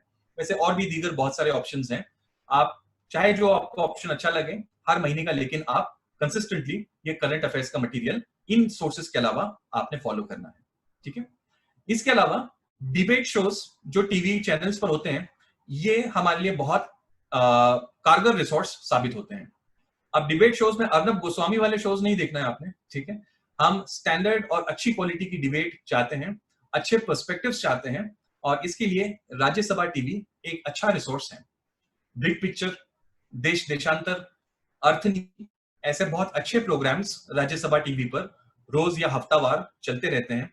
यूट्यूब पर उनके चैनल पर जाकर के आप ये वीडियोस देख सकते हैं, और ये आपको तैयारी में डेफिनेटली बहुत हेल्प करेंगे। ठीक है, so this is briefly about current affairs for UPSC. MPSC में इसके साथ साथ में आप लोक सत्ता, ये जो महाराष्ट्र का पेपर है, मराठी पेपर, ये एक स्टैंडर्ड रिसोर्स है करंट अफेयर्स एमपीएससी के लिए। और इसके साथ साथ कोई एक मंथली मैगजीन, जैसे यूनिक का यूनिक बुलेटिन, ये एक बहुत अच्छा मैगजीन है। आप ऐसा कोई भी एक मंथली मैगजीन साइमल्टेनियसली फॉलो कर सकते हैं। तो ये थोड़ा सा इन ब्रीफ था अबाउट करंट अफेयर्स। अब मैं थोड़ा सा कुछ और एलाइड एस्पेक्ट्स पर आता हूं, क्योंकि खास तौर पे आज की ऑडियंस में बहुत सारे यंग कॉलेज बेस्ड स्टूडेंट्स हैं, तो उनके रिलेटेड, उनके लिए खास मैं कुछ इनसाइट्स पैरेलली इस एग्जाम के साथ साथ में आपको देना चाहता हूं। आप ऐसे स्टेज पर हैं दोस्तों जहां पर आप थोड़ा सा एक्स्ट्रा वक्त, आपके पास वो लग्जरी है कि आप बाकी और स्किल्स डेवलप करने में भी अपना वक्त सर्व कर सकते हैं। मैं रेकमेंड करूंगा कि आप इस वक्त अपने इंग्लिश के स्किल्स को शार्पन करने में अपना कुछ वक्त स्पेंड करें। ठीक है, इंग्लिश में 3 ब्रॉड पिलर्स हैं जिनके ऊपर में आपने प्रोग्रेसिवली काम करना है। ठीक है, सबसे पहला जो पिलर है आपके इंग्लिश का, वो है ग्रामर। मैं अक्सर देखता हूं कि हमारे बच्चे, और खासतौर पे जो रूरल बैकग्राउंड से आते हैं, उनकी केस के अंदर में ग्रामर बहुत ही कमजोर रह जाता है। बहुत दफा इंग्लिश मीडियम से पढ़ने के बावजूद भी ग्रामर जो है वो स्ट्रांग नहीं होता। दोस्तों मैं कहना चाहूंगा कि कोई भी जो भाषा है वो सिंटैक्स से बनती है। सिंटैक्स कहते हैं उस भाषा के अरेंजमेंट ऑफ वर्ड्स को। हर भाषा का एक अपना स्पेशल सिंटैक्स होता है। ठीक है, जब तक आप वो सिंटैक्स को नहीं पकड़ेंगे तब तक आप उस भाषा में कम्युनिकेट नहीं कर सकते, ना रिटन कर सकते हैं ना ओरल कर सकते हैं। ठीक है, इसलिए ग्रामर में आपको खास तौर पे सिंटैक्स के ऊपर में फोकस करना है। अब ये सिंटैक्स में क्या क्या आएगा, इसमें स्पेशली आप फोकस करिए टेंसेस के ऊपर में। ठीक है, अगर आपके टेंसेस सही है इंग्लिश लैंग्वेज के तो आप एक अप्रोप्रिएट मीनिंग वाला सेंटेंस जो है वो आप बना सकते हैं। ठीक है, आप आपकी बात को जो है वो इफेक्टिवली कम्युनिकेट कर सकते हैं। देन स्पीच, डायरेक्ट और indirect speech and active and passive voice, ये 3 टॉपिक्स, टेंसेस, ठीक है, स्पीच, डायरेक्ट इनडायरेक्ट और वॉइस, एक्टिव पैसिव वॉइस, इन 3 टॉपिक्स पर आप खास तौर पे फोकस करिए। इसके लिए रेन एंड मार्टिन नाम की एक स्टैंडर्ड इंग्लिश की किताब है, उसको आप रेफर कर सकते हैं। WREN, रेन एंड मार्टिन, ये आपका अच्छा स्ट्रॉन्ग बेस इन टॉपिक्स का बना देगी। इसके बाद में ग्रामर जब आपका थोड़ा सा अच्छा बन जाए तो उसके बाद नेक्स्ट लेवल आती है डेवलपमेंट की, वोकैबुलरी। किसी भी भाषा में, किसी भी जबान में जो वर्ड्स आप यूज करते हैं वो आपकी लैंग्वेज को धार देता है, शार्पनेस देता है। ठीक है, लैंग्वेज में शार्पनेस के लिए वोकैबुलरी बिल्डिंग बहुत ज्यादा जरूरी है। मैं एक जस्ट मिसाल देके आपको बताता हूं। देखिए, जैसा हमारे यहां पर में हिंदी या मराठी में वर्ड है गुस्सा, या मराठी में हम कहते हैं राग। ठीक है, तो इस हिंदी के गुस्से के लिए इंग्लिश में देखिए कितने वर्ड्स हैं। मिफ्ड, एंग्री, एनॉयड, फ्यूरियस, लिविड। ठीक है, मिफ्ड, एनॉयड, एंग्री, फ्यूरियस, लिविड, ये 5 वर्ड्स हैं। इन सभी का मतलब एक ही है, गुस्सा, लेकिन डिफरेंस है इंटेंसिटी। ओके, नीचे मिफ्ड से लेकर के लिविड तक इंटेंसिटी गुस्से की बढ़ती जा रही है। ठीक है, तो जब आपको इफेक्टिव कम्युनिकेट करना है तो आपके पास में सही वर्ड होना चाहिए, इसलिए वोकैबुलरी बहुत मायने रखती है। अब वोकैबुलरी के लिए मैं रेकमेंड करूंगा कि आप न्यूज़पेपर रोज पढ़िए, उसमें से नए नए वर्ड्स आपको मिलते चले जाएंगे। और इसके साथ साथ एक किताब जो बहुत ही कारगर है इस चीज के लिए, वो आपके कलेक्शन में होनी चाहिए।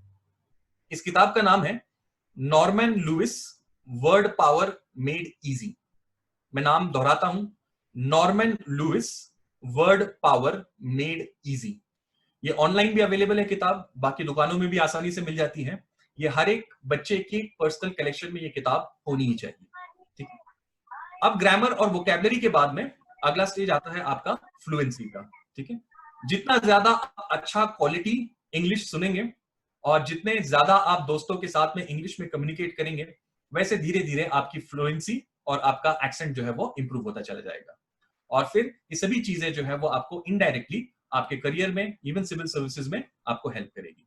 ठीक है, so this was about English preparation which is critical in this as and stage. अब इसके बाद में बहुत दफा जब ये सारी बातें मैं रखता हूं तो उसके बाद बच्चों को एक हमेशा डाउट रहता है कि सर हमारे पास में ये सारी चीजें करने के लिए वक्त नहीं है। ठीक है, मैं कहता हूं कि वक्त आपको मैनेज करना आना चाहिए। अगर आप इफेक्टिव टाइम मैनेजमेंट करते हैं तो आप बहुत आसानी से सभी चीजों के लिए एम्पल वक्त निकाल सकते हैं।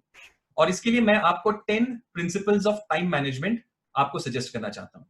मैं खुद भी कोशिश करता हूं मैक्सिमम पॉसिबल इन प्रिंसिपल्स को इंप्लीमेंट करने की, और मुझे पूरी उम्मीद है कि अगर आप भी करेंगे तो डेफिनेटली आपकी इफेक्टिवनेस काफी इससे इंप्रूव होगी। So what are these 10 principles? Point number 1, दोस्तों सबसे पहले कल का दिन आपका आज शाम को प्लान होना चाहिए। ठीक है, plan the day before hand. आज रात में सोने से पहले लास्ट 15-20 मिनट्स आपने कल के दिन के प्लानिंग के लिए स्पेंड करना है। ठीक है, और जब कल का दिन शुरू होगा उस वक्त में पूरे दिन का प्लान आपका रेडी होगा और वो एक जीपीएस की तरीके से काम करेगा। ठीक है, जैसे जीपीएस होता है ना, वो बस हमको डायरेक्शन देता है और हम फॉलो करते चले जाते हैं। We don't have to think and waste time over there. तो वैसे ही आपका दिन का प्लान अगले दिन का जीपीएस होता है। ठीक है, that is 1। Second principle, organise around energy levels. हर एक का एक अपना एनर्जी लेवल होता है कि किसी पर्टिकुलर पीरियड में आप आपके कंसंट्रेशन के बेस्ट लेवल पर होते हो। ठीक है, तो इस वक्त को आइडेंटिफाई करना है। जैसे अगर आप मुझसे पूछें तो 7 to 11 in the morning and 3 to 7 in the evening, this is my best energy level. तो मैं कोशिश करता हूं कि अपनी वो एक्टिविटीज जहां पर मुझे ज्यादा थिंकिंग पावर इन्वॉल्व करना है, वो इन पीरियड्स के अंदर में, इन स्लॉट्स के अंदर में मैं शेड्यूल करूं। ठीक है, तो इसी तरीके से आप भी आपका डे जो प्लान जब आप करें, तो इन एनर्जी लेवल्स को ध्यान में रखकर वहां पर में ज्यादा एंगेजिंग काम आप कर सकते हैं। सेकंड, तीसरा point, eat the frog first. Eat the frog first मतलब क्या? ठीक है, कोई ना कोई ऐसा टास्क हमारा होता है जो कि हम पोस्टपोन किए जा रहे होते हैं। कोई इंपॉर्टेंट काम जो कि जैसे क्लास की कोई असाइनमेंट है, ठीक है, या किसी टेस्ट की प्रिपरेशन करना है और हमको पता है ये बहुत जरूरी है, लेकिन हम कॉन्शियसली उसको अवॉइड किए जा रहे होते हैं। ठीक है, और बैक ऑफ द माइंड हमेशा वो हमारे जहन के अंदर में एक एनर्जी ड्रेन की तरह काम करता है। हम वो काम कर नहीं रहे हैं और हमारे ब्रेन के अंदर में कंटिन्यूअसली थॉट उसी प्रोसेस का चल रहा है। तो इसलिए मैं कहता हूं, ईट द फ्रॉग फर्स्ट। जो भी ऐसा पेंडिंग टास्क है उसको सबसे पहले प्रायोरिटाइज करिए। उसको अगर आपने काम वो खत्म कर दिया तो फिर आपकी क्रिएटिव एनर्जी फिर आप दूसरे अच्छी जगहों पर आप यूज कर सकते हैं। That is eat the frog first. Fourth, learn to prioritize. अगर 10 काम है आपके सामने, एक डिस्ट्रिक्ट मैजिस्ट्रेट के तौर पे, एक कलेक्टर के तौर पर आपके सामने दिन में 25 टास्क होंगे। ठीक है, उन 25 टास्क में हर टास्क इक्वली इंपॉर्टेंट नहीं होगा। तो आपको क्या करना होगा? दिन तो आपके पास में 12 घंटे का ही है, ठीक है, तो उसमें आपको प्रायोरिटाइज करना होगा कि सबसे इंपॉर्टेंट क्या है इस वक्त। ठीक है, उसकी आदत आप अभी से डालिए। आपके सारे इंपॉर्टेंट कामों में जो इंपॉर्टेंट ज्यादा है उसका एक अग्रक्रम, एक प्रेफरेंस लिस्ट आपको बनाना आना चाहिए और फिर उसके हिसाब से आप उस पर फोकस और तवज्जो करेंगे। देन लर्न टू से नो। बिल गेट्स ने एक दफा कहा था दैट सक्सेसफुल पीपल से नो मोर देन दे से यस। ठीक है, किसी दोस्त ने मूवी की टिकट्स ले ली हैं और वो आपसे कहता है कि चलो ये मूवी जो है वो हम देखने के लिए चलते हैं। आप जाना नहीं चाहते, आपकी टेस्ट है, आपको पता है, घर वाले भी नाराज हो जाएंगे, लेकिन दोस्ती की खातिर आप चले जाते हैं क्योंकि ना कहा नहीं जाता। ठीक है, ये फेलियर की निशानी है। सक्सेसफुल लोग वो हिम्मत और वो ताकत रखते हैं कि जहां नो कहना है वहां वो नो कहेंगे। Build up that strength of saying no so that you can focus on your priorities. Then 6, system for repetitive tasks. जो काम आप रोजमर्रा के तौर पर बार बार करते हैं, उन कामों के लिए हमेशा कोई सिस्टम बना दीजिए। ठीक है, सिस्टम या हैबिट हमारे ब्रेन का तरीका है रेपिटेटिव कामों को करने का। ठीक है, इससे क्या होता है, ब्रेन को वो काम करते हुए सोचने की जरूरत नहीं पड़ती, उसके पास एक सॉफ्टवेयर रेडी है उस काम को करने के लिए। ठीक है, तो ब्रेन फिर अपनी एनर्जी वहां वेस्ट नहीं करता और इंस्टेड फिर ब्रेन दूसरे काम जो है वो ज्यादा इफेक्टिवली कर सकता है। So that's why develop systems for repetitive task. जैसे फॉर एग्जांपल, अगर आप शाम में एक्सरसाइज के लिए जाते हैं तो आपका एक पर्टिकुलर मामूल होना चाहिए कि किस तरीके से जो है वो आप चेंजिंग करेंगे एक्सरसाइज के क्लोज के लिए, कैसे आप गाड़ी लेंगे, किस तरीके से, किस रास्ते से आप जाएंगे, क्या आप वहां पर जाकर एक्सरसाइज करेंगे, क्या सेट्स होंगे, वगैरह वगैरह। तो ये एक आपका रूटीन या एक सिस्टम बन जाता है। Then your brain does not have to think over it.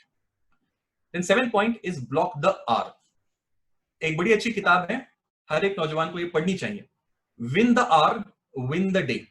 किताब का टाइटल है win the hour win the day. इस किताब में, इस किताब के राइटर ने एक सेंट्रल पॉइंट रखा है कि हमको एक एक घंटे का अलग अलग प्लान बनाना चाहिए कि इस एक घंटे में सपोज मैंने जीएस की तैयारी करनी है, 8 से 9 बजे तक मैंने जीएस की तैयारी की है, 9 से 10 बजे तक सपोज मैंने कोई न्यूज़पेपर पढ़ लिया है, 10 to 11 something else. So every hour in my schedule has to be blocked कि इस एक घंटे में ये एक काम करना है। तो इस तरीके से जब हम बिल्डिंग ब्लॉक्स को ऑक्यूपाई करते हैं तो हम पूरी एफिशिएंसी के साथ में हमारे वक्त को यूटिलाइज करते हैं। So you can use this technique of blocking the hour wise आप प्लान कर सकते हैं। और इसके लिए बड़ा कारगर होता है कैलेंडर्स का यूज करना। गूगल कैलेंडर आज प्ले स्टोर में अवेलेबल है, उसको आप डाउनलोड कीजिए। वहां पर मैं वो बड़ी आसानी से आपको हर एक आवर का डेडिकेटेड टास्क प्लान करने का आपको वहां पर में प्रोविजन है। वो रिमाइंडर्स भी देता है, कलर कोडिंग भी करता है, बहुत सारे उसमें फीचर्स हैं गूगल कैलेंडर के। मैं रेकमेंड करूंगा कि आप जरूर उसको फॉलो करिए। Then second last point, turn off all the distractions. जब भी आप कोई टास्क कर रहे हैं जिस वक्त में, तो उस वक्त के लिए बाकी सारी डिस्ट्रैक्शंस को दूर रखिए। आप पढ़ाई भी कर रहे हैं और व्हाट्सएप भी अगर आपका ऑन है तो फिर वो काम नहीं चलेगा। रिसर्च बताता है कि अगर आप मोमेंटरीली भी डिस्टर्ब हो जाते हैं। जैसे आप पढ़ाई कर रहे हैं, आपके दोस्त ने व्हाट्सएप पर कोई मैसेज भेजा, आपने मोबाइल खोला, उस मैसेज को पढ़ा, उसके ऊपर में रिस्पॉन्ड किया, वहां पर मैं 8-10 मिनट तो आपके उसमें चले गए, लेकिन पढ़ाई आपने भले से 10 मिनट बाद स्टार्ट की, वहां से फिर वो पीक कंसंट्रेशन पहुंचने के लिए 23 मिनट का वक्त लगता है। मतलब 10 मिनट दोस्त के साथ में आपने वेस्ट किए और 23 minutes you took to again come back to your peak concentration level. ठीक है, सो इसलिए बेहतर है कि जब कोई इंपॉर्टेंट टास्क चल रहा हो, बाकी के सारे डिस्ट्रैक्शंस को जो है वो हम दूर रखते हैं। और आखिर में focus on one thing at a time, एक वक्त में एक ही चीज के ऊपर में काम करना चाहिए। ठीक है, मल्टीटास्किंग पैरेलली एक ही वक्त में नहीं हो सकती, एक वक्त में एक ही टास्क किया जा सकता है। Human brain is design like that, so focus on only one activity at a time. ठीक है, सो ये थे कुछ प्रिंसिपल्स रिगार्डिंग टाइम मैनेजमेंट। आखिर में मैं आप लोगों से क्वेश्चन आंसर्स लेने से पहले स्वामी विवेकानंद साहब का ये कोट आपके साथ में शेयर करना चाहता हूं। स्वामी विवेकानंद ने कहा था, take up one idea and make that idea your life. एक आइडिया लीजिए और उसी के ऊपर में अपनी सारी तवज्जो, सारी एनर्जी मरकूज कीजिए। Think of it, dream of it, live on that idea. Let your brain, muscles, nerves and every part of your body be full of that idea and leave every other idea alone. जब आप पूरी तरीके से एक ही चीज पर अपनी सारी कुव्वत फोकस करते हैं, तो उस वक्त में आप अपना एक्सीलेंट पोटेंशियल दे सकते हैं। अगर विराट कोहली ने सोचा होता कि मुझे क्रिकेटर के साथ में मुझे सिंगर भी बनना है, तो वो कभी सक्सेसफुल नहीं हो पाता। ठीक है, because he was focused on only one career, that is why he was able to achieve that. और खास तौर पे हमारे यूथ में मैं इस चीज को लैकिंग देखता हूं, बड़े माजरत के साथ में मैं इस चीज को कहना चाहता हूं। टैलेंट, हिम्मत, जिगर, इन चीजों की कमी नहीं होती, कमी होती है तो फोकस की। ठीक है, फोकस अगर यूथ अगर हमारा रख ले, तो चाहे जिस करियर या जिस किसी शोबे में वो अपना आगे डेवलप करना चाहता है, वहां पर मैं बहुत अच्छा परफॉर्मेंस वो कर सकता है। इसके साथ मुझे जो कुछ भी आपके साथ में अपने थॉट्स रखने थे, उसको मैं यहाँ पर मैं कंक्लूड करता हूँ। और हमारे जो ऑर्गेनाइजर्स हैं, उनसे दरख्वास्त करता हूँ कि अगर कोई सवाल है इसकी तरफ से, तो मैं जरूर आई एम हैप्पी टू। चलो, आपने बहुत अच्छा गाइड किया जवाद साहब। हमारे बहुत सारे बच्चों को इसका फायदा जरूर होगा।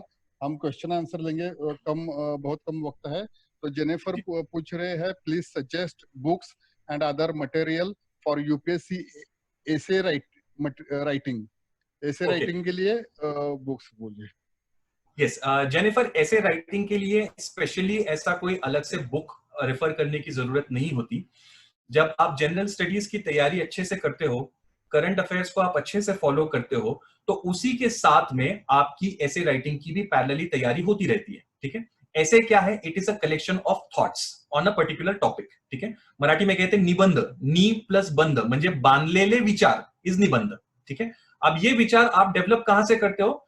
जो भी आपने जनरल स्टडीज और करंट अफेयर्स में पढ़ाई की है, उसी में से ये थॉट्स आपके आने वाले हैं। ठीक है, तो अलग स्पेशल बुक रेफर करने के लिए उसको जरूरत नहीं है। हाँ, आप ये जरूर कर सकते हैं कि जो प्रीवियस ईयर सिलेक्टेड स्टूडेंट्स हैं, आज इंटरनेट की वजह से, सोशल मीडिया के जरिए से इनके बहुत सारे स्पेसिमेंस इनके राइटिंग के अवेलेबल हैं। तो कुछ फ्लो का, एक राइटिंग स्टाइल का अंदाज लेने के लिए आप सिलेक्टेड स्टूडेंट्स की ये पीडीएफ्स डाउनलोड करके उनको पढ़ सकते हैं। अलग स्पेशल किताब की उसके लिए कोई जरूरत नहीं है, जीएस में ही वो तैयारी आपकी हो जाती है। अगला सवाल है सर, ऐसे राइटिंग जो होता है वो सिर्फ इंग्लिश में होता है क्या?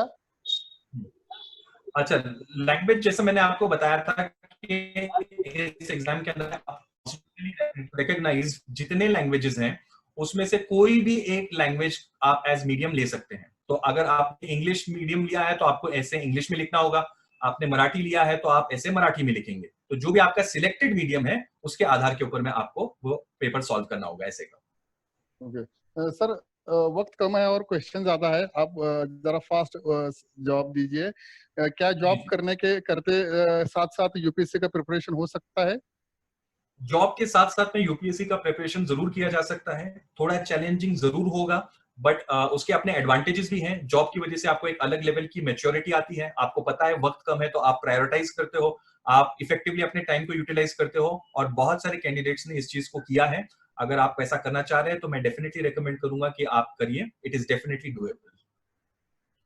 बहुत सारे बच्चों ने पूछा है कि एमपीसी यूपीएससी के रेफरेंस जो बुक्स है वो शेयर जी कीजिए, तो आप उनके नाम मुझे भेज दीजिए, मैं उन्हें सर जी भेज दूंगा।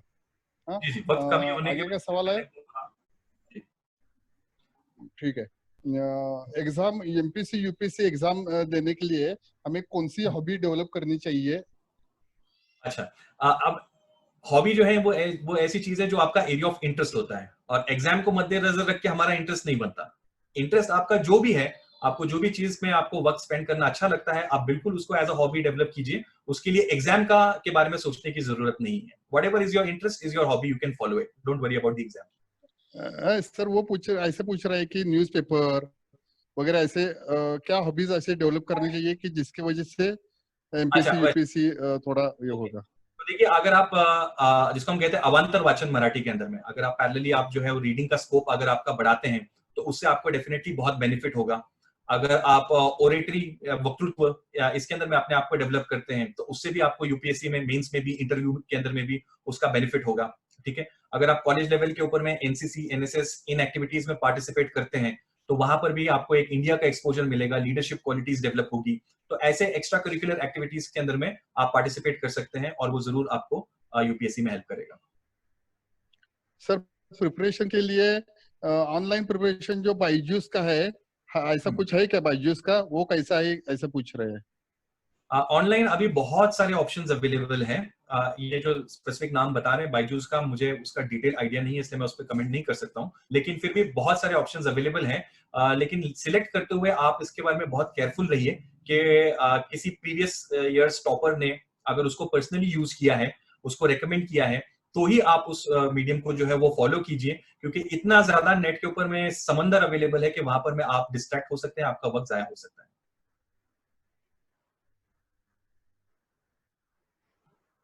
ये सर, अगला सवाल। हाँ सर शिफा शेख एक 10वीं पास हुई बच्ची है छोटी, तो वो पूछ रही है कि इस साल उन्होंने एसएससी एग्जाम दिए है और 11th को कॉमर्स का एडमिशन लिया है, तो अभी से यूपीसी यूपीसी प्रिपरेशन करने के लिए अभी से कैसे प्रिपरेशन करनी चाहिए, क्या करना चाहिए अभी से? जी शिफा, अब आप इस साल में, जैसे आप 11th में हैं, इस वक्त में आप इस साल को डेडिकेट कर सकते हैं एनसीईआरटीज प्रिपरेशन के लिए। मैंने आपको इस वीडियो में भी एनसीईआरटीज की लिस्ट बताई थी, मैं सर को अलग से एक पूरी पीडीएफ लिस्ट भी दे दूंगा। आप पहले उसके ऊपर में फोकस करिए, 11th के अंदर में एनसीईआरटीज कंप्लीट कीजिए, और फिर उसके बाद में आप अगले साल 12th के अंदर में जो स्टैंडर्ड बुक्स हैं, फिर आप उसके ऊपर में जा सकते हैं। सर यूपीएससी के लास्ट 10 इयर्स के क्वेश्चन पेपर कहाँ मिलेंगे? यूपीएससी के प्रीवियस ईयर्स पेपर उनके वेबसाइट पर भी अवेलेबल हैं, upsc.gov.in पर, या मार्केट के अंदर में वो बिल्कुल आपको बुक के फॉर्म के अंदर में भी बहुत सारे अपर बड़वन चौक में या ऑनलाइन भी आपको मिल सकते हैं। ऑनलाइन भी आप ऑर्डर कर सकते हैं उसको। Sir can under graduate student appear for MPSC UPSC? Under graduate student final year में जब होता है, उस वक्त में वो एग्जाम अटेम्प्ट कर सकता है। शर्त ये होती है कि जब वो मेन एग्जामिनेशन देगा, उस वक्त में फाइनल मार्क लिस्ट उसके हाथ में होनी चाहिए। मान लीजिए कि सपोज इस साल जो बच्चा पढ़ रहा था 2020 में फाइनल ईयर में था, वो 2020 का प्रीलिम्स दे सकता है, लेकिन जब 2020 का मेन एग्जामिनेशन आएगा, उस वक्त तक उसका फाइनल ईयर का मार्क लिस्ट उसके हाथ में होना चाहिए। वो जरूरी होता है। सर क्या यूपीएससी का स्टडी करने के बाद एमपीएससी आसान हो जाती है? यस, यूपीएससी और एमपीएससी दोनों में सिलेबस में काफी सारा ओवरलैप है, और यूपीएससी अगर आपने अच्छे से तैयारी उसकी की है, तो एमपीएससी की तैयारी में आपको बहुत सारा बेनिफिट होगा। Round about 35 to 40% syllabus overlap है। अप्रोच दोनों का बहरहाल अलग है, लेकिन यूपीएससी की तैयारी का डेफिनेटली फायदा आपको होगा। लेकिन मैं सजेस्ट करूंगा कि आप लोग पहली प्रायोरिटी यूपीएससी को दीजिए। ठीक है। यूपीएससी एग्जाम, उसमें से मिलने वाले पोस्ट, उनके अधिकार, स्कोप, ये अनपैरेलल्ड है। पहला फोकस आपका यूपीएससी पर ही होना चाहिए। अगर खुदा न खास्ता अगर आप पहले 2 अटेम्प्ट्स में यूपीएससी नहीं क्रैक करते हैं, तो पैरेलली साथ में फिर आप एमपीएससी दे सकते हैं। सर आपका लेक्चर सुनने के बाद कुछ पेरेंट्स भी हमारे साथ यहाँ पे मौजूद है। 2-3 पेरेंट्स ने ऐसे पूछा कि आपका लेक्चर बहुत अच्छा इंस्पिरेशनल हुआ, वो थैंक्स कहना चाहते हैं आपको, और वो कहते हैं कि हम हमारे बच्चों का एमपीएससी यूपीएससी का आपका लेक्चर सुनने के बाद ऐसा लग रहा है कि हमारे बच्चों को हम जरूर एमपीएससी यूपीएससी के एग्जाम देने के लिए तैयार करेंगे। तो अभी से क्या करना चाहिए? अभी छोटे बच्चे उनके स्कूल में जाते हैं। जी, बहुत अच्छा लगा कि ऐसे भी पेरेंट्स यहाँ पर हैं जिनके बच्चे बहुत छोटे हैं, और मैं ये समझ रहा हूँ कि आज के इस लेक्चर का सबसे बड़ा मेरे लिए अचीवमेंट वही है कि ये पेरेंट्स अपने बच्चों के बारे में इस तरीके से सोच रहे हैं। इन पेरेंट्स से मैं ये खास तौर पे कहूंगा कि सबसे पहली चीज आप ये करिए कि आपके बच्चों की कंसेप्चुअल अंडरस्टैंडिंग पे फोकस करिए। स्कूलों में अक्सर ये होता है कि हम बस पास हो गया बच्चा, छठी पास होकर 7th में चला गया और उसको 60 70 80 जो भी परसेंट आ गए वो हमको मिल गए, उसके बाद हम सोचते नहीं उसके बारे में ज्यादा। वो आप ना करें। आप ये देखिए कि आपके बच्चे की कंसेप्चुअल क्लैरिटी क्या है। अगर 9th स्टैंडर्ड में वो चार्ल्स लॉ या बॉयल्स लॉ पढ़ रहा है तो उसको सच में चार्ल्स लॉ बॉयल्स लॉ समझ में आया है कि नहीं, अपनी जिंदगी में वो उसका कुछ एप्लीकेशन कर सकता है या नहीं। अगर आपने ये कंसेप्चुअल क्लैरिटी पे फोकस किया तो आपका बच्चा अपना माइंड अप्लाई करना सीखेगा, और अगर उसका माइंड अप्लाई करना वो सीख गया तो जिंदगी में वो कभी भी पीछे नहीं हटेगा। That is the most important thing that you have to focus, conceptual clarity and from that developing application of mind. ये मैं एक मैसेज दूंगा। इसके अलावा दूसरा, बच्चों को बुकवर्म्स ना बनाएं। ठीक है, बच्चों को बस पढ़ाई पढ़ाई पढ़ाई ऐसे ना रखें, उसके साथ साथ में उनकी जो बाकी एक्स्ट्रा एक्टिविटीज हैं इसमें भी बच्चों को एंगेज करें, सो दैट उनकी लीडरशिप स्किल, उनके कम्युनिकेशन स्किल्स, उनका राइटिंग, ये सारी चीजें डेवलप हो। एक ऑलराउंड पर्सनैलिटी बनाने की कोशिश अपने बच्चों को करें। ठीक है, और मार्क्स में कभी अपने बच्चों को ना नापें। यस, मार्क्स अपनी जगह इंपॉर्टेंट है, उसका एक रिलेटिव अपना सिग्निफिकेंस जरूर है, लेकिन वो असली पूरा फाइनल मैप नहीं है। रियल मैार क्या है कि आपके बच्चे में क्या वैल्यूज है, वो किस तरीके से चैलेंजेस को डील करता है, रिजाइलियंस कितना है, करेज कैसा है, ये चीजें मैटर करेगी। सो एक कंप्लीट पर्सनैलिटी डेवलप करने पे ज्यादा फोकस रखिए rather than just a bookish worm बनाने की हम उसको कोशिश करें। सर, बेस्ट ऑनलाइन क्लासेस कौन कौन से है? बेस्ट ऑनलाइन आप देखिए, चूंकि प्रैक्टिकली मैं यूनिक एकेडमी से बिलोंग करता हूं तो प्रोफेशनली मैं तो डेफिनेटली रेकमेंड करूंगा कि unique academy is the best platform. Online भी यूनिक एकेडमी अवेलेबल है, बैचेस उसके ऑनलाइन फॉर्म ऑफलाइन फॉर्म दोनों के अंदर में है।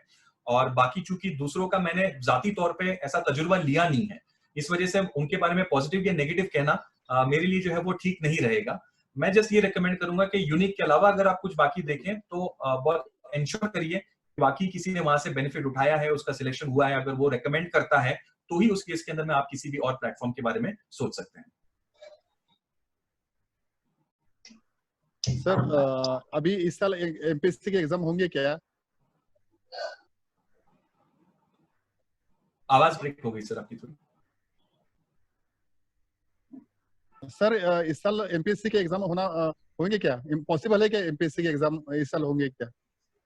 देखिए, अभी फिलहाल में तो थोड़ा सा लिम्बो चल रहा है उस सिलसिले के अंदर में।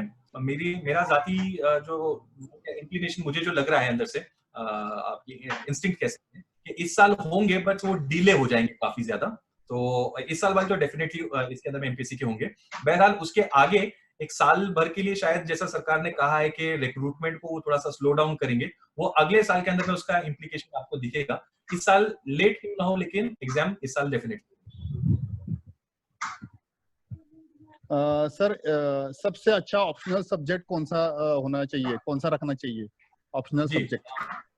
बहुत बच्चों को ये सवाल होता है कि सबसे अच्छा या सबसे आसान ये सब्जेक्ट कौन सा है।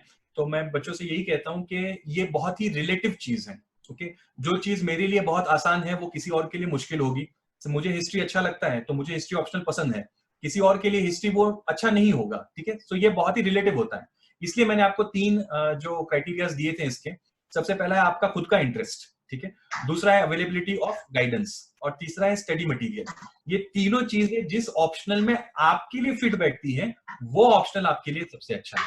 ठीक है, जो आपके लिए बैठ रहा है वो आपके दोस्त के लिए नहीं होगा। ठीक है, उसको शायद उसमें इंटरेस्ट ही ना हो तो उसके लिए वो ऑप्शनल अच्छा नहीं होगा। सो इट इज वेरी सब्जेक्टिव, ये इंडिविजुअल स्पेसिफिक है और इसको इंडिविजुअल के तौर पर ही देखना चाहिए।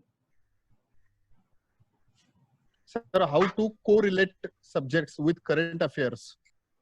ओके, करंट अफेयर्स को कोरिलेट करते हुए, जैसा आपने पहले एनसीईआरटी में से कंसेप्चुअल क्लैरिटी और टेक्निकल इंफॉर्मेशन बेस अगर आपने स्ट्रॉन्ग किया है, तो उसके बाद में जब न्यूज़पेपर में उसके सिलसिले में कोई डेवलपमेंट होती है तो फिर हम उसको वहां पर में कोरिलेट करते हैं। जैसे गवर्नर का एस्पेक्ट आ गया फॉर एग्जांपल, अब गवर्नर पे सवाल पूछा गया था कि should the post of governor be abolish from India.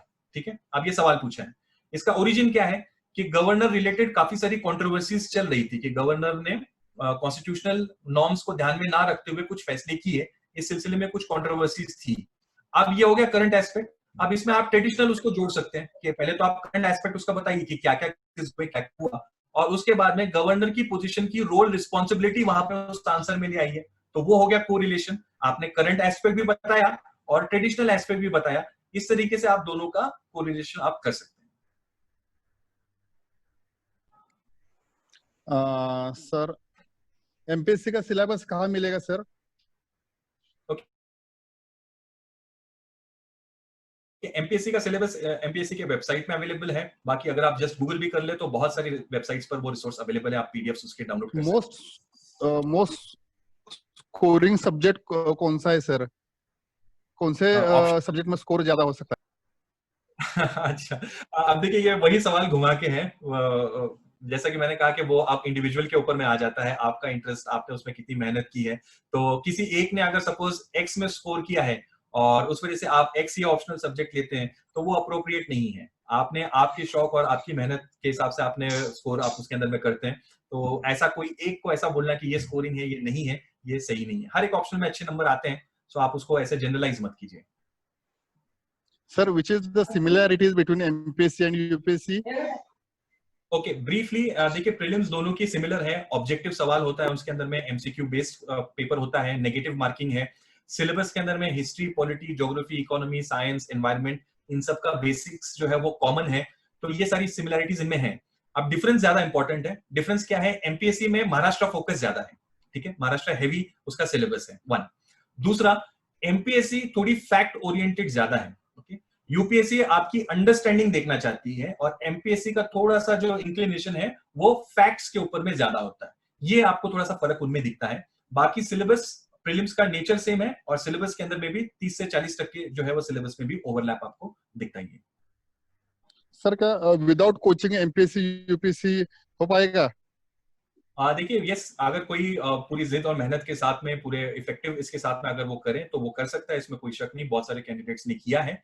लेकिन कोचिंग आपके लिए रास्ता जो है वो फैसिलिटेट करता है। अगर आप कोचिंग सपोज नहीं भी ज्वाइन करते हैं, तो कम से कम इतना तो इंश्योर कीजिए कि आपके पास में कोई ऐसी व्यक्ति हो जिससे आप राब्ता कायम कर सके, वो आपको गाइड करे, ठीक है। इसमें कैसा है कि जिसको मराठी में कहते हैं ना, भरकटत जाने, आपका डाइवर्ट होने का स्कोप जो है या चांस जो है वो बहुत हेवी होता है। इसलिए कम से कम कोई एक मार्गदर्शक आपके पास में होना चाहिए, जिससे आप राब्ता जो है वो हमेशा रख सकें। एक मिनट सर, मैं पढ़ के दिखाता हूँ आराम से। Question. My main branch is ECE. Can I select computer or IT engineering as main subject for UPSC? Okay dear, आपके इसमें क्या है कि सिर्फ जो कोर सब्जेक्ट्स है ना, कोर इंजीनियरिंग वाले, वही सिर्फ ऑप्शनल अवेलेबल है। आईटी अवेलेबल नहीं है उसके अंदर में, क्योंकि आईटी जो है वो कोर में नहीं आता है। अनफॉर्चुनेटली यूपीएससी में वो ऑप्शनल नहीं है। तो अगर आपको करना है तो फिर उस केस के अंदर में इलेक्ट्रिकल, सिविल, मैकेनिकल, यही ऑप्शंस हैं जो कि एडवाइजेबल नहीं है, क्योंकि आप उस ब्रांच से नहीं है। सर एमपीएससी यूपीएससी के लिए कितने घंटे स्टडी करना चाहिए? हाँ, सबसे पहली चीज, जैसे मैंने लेक्चर में भी कहा था कि पहली चीज आपको फोकस करना है क्वालिटी पर रादर देन क्वांटिटी, क्योंकि पहला फोकस आपका क्वालिटी होना चाहिए। दूसरा, अगर आप ऑन एन एवरेज एक 9 से 10 घंटा भी अगर quality study over a period of time अगर आप करते हैं, तो वो मेरे लिए हिसाब से एग्जाम के लिए सफिशिएंट है। मतलब 24 घंटे में से अगर आप फुल टाइम यूपीएससी एमपीएससी की तैयारी कर रहे हैं, 10 घंटा अगर आप क्वालिटी स्टडी कर रहे हैं, कंसिस्टेंटली कर रहे हैं, तो वो इस एग्जाम के लिए सफिशिएंट है। Quality is more important than quantity, ये हमेशा याद रखिए। सर एक पेरेंट का सवाल ऐसा है कि अभी ग्रेजुएशन नहीं किया, अभी 10th को ही है, तो एमपीएससी यूपीएससी आगे फोकस करने के लिए कौन सा ग्रेजुएशन करना बहुत जरूरी है कि जिसका फायदा एमपीएससी यूपीएससी में होगा? जी जी जी, ये बहुत इंपॉर्टेंट सवाल है। बहुत सारे पेरेंट्स को ये हमेशा सवाल रहता है। मेरा पर्सनल ओपिनियन या मैं रेकमेंड ये करता हूं कि आप यूपीएससी के हिसाब से आपका ग्रेजुएशन मत सिलेक्ट करिए, ठीक है। आप ये देखिए कि बच्चे का इंक्लिनेशन, उसका शौक क्या है। अगर वो इंजीनियरिंग का वो शौक रखता है, मैथ्स का एप्टीट्यूड रखता है, तो आप उसको इंजीनियरिंग में डालिए। मेडिकल का रखता है तो मेडिकल में डालिए। अगर वो ह्यूमैनिटीज का रखता है तो वहां डालिए। यूपीएससी सिर्फ ग्रेजुएट चाहती है, ठीक है। और सभी बैकग्राउंड से आने वाले बच्चों के लिए प्लेटफॉर्म इक्वल है। मतलब कोई अगर इंजीनियर है या आर्ट से आया है तो उसको ज्यादा कम फायदा, ऐसा कुछ भी नहीं है। इस वजह से आप जो आपके बच्चे का शौक और इंक्लिनेशन है, उस डायरेक्शन में उसका ग्रेजुएशन करवाइए। ये क्यों जरूरी है? क्योंकि अगर खुदा ना खास्ता वो यूपीएससी पहले 2-3 अटेम्प्ट्स में क्लियर नहीं कर पाया, तो उसको अंदर से ये कॉन्फिडेंस होना चाहिए कि मैंने जो ग्रेजुएशन पोस्ट ग्रेजुएशन किया है वहां पे मैं अपना दूसरा प्लान बी इंप्लीमेंट कर सकता हूं। अगर सिर्फ यूपीएससी सोच के उसने एक्स ग्रेजुएशन ले लिया, यूपीएससी गॉड फॉरबिड नहीं हो पाया, तो फिर उसका कॉन्फिडेंस वहां पर में नहीं रहेगा। और पूरे कॉन्फिडेंस के साथ में लढणं और थोडासा मराठी में बोलते ना चाचपडत, दचकत दचकत लढणे याच्यामध्ये फरक असतो, ठीक है। So for that take the route that your child really likes rather than thinking of UPSC. Sir अभी बहुत सारे सवालात है, लेकिन वक्त की बहुत कमी है और मैं माफी चाहूंगा बहुत सारे हमारे जो श्रोता सुन रहे हैं उनकी। अभी सिर्फ 1 मिनट ही बाकी है, तो हम इस 1 मिनट में सर को थैंक्स बोलना चाहेंगे। मैं सर का नंबर आपको शेयर करके देता हूँ, आप व्हाट्सएप के जरिए से सर को क्वेश्चन पूछेंगे। सर आपका व्हाट्सएप का नंबर आप दे सकते हैं, वो व्हाट्सएप से आपको क्वेश्चन पूछेंगे सर। जी, मेरा कॉन्टैक्ट नंबर है व्हाट्सएप का 7264919482। मैं फिर से दोहराता हूं 7264919482। आप सवाल भेज सकते हैं व्हाट्सएप के ऊपर में, या आइंदा भी, आगे भी, साल बाद, 6 महीने बाद, कहीं भी अगर आपको इस ताल्लुक से, कॉम्पिटिटिव एग्जाम्स के ताल्लुक से अगर मेरी कोई मदद लगती है, I will be more than happy to help you. Sir आपका बहुत बहुत शुक्रिया, आपने बहुत अच्छी गाइडेंस की हमें, और हमें भी आपका वक्त दिया, कीमती वक्त अपना। इसके लिए मैं आपका मुस्लिम अधिकार आंदोलन ऑर्गेनाइजेशन की तरफ से और सभी हमारे जो श्रोता लगभग 100 लोग आपको सुन रहे हैं, महाराष्ट्र के और कर्नाटक के, यूपी बिहार के लोग आपको सुन रहे हैं, मैं सभी की तरफ से आपका शुक्रगुजार हूँ। Thank you sir, thank you very much. Sir आपका भी शुक्रिया, आपने ये मौका दिया। Thank you. Thank you sir.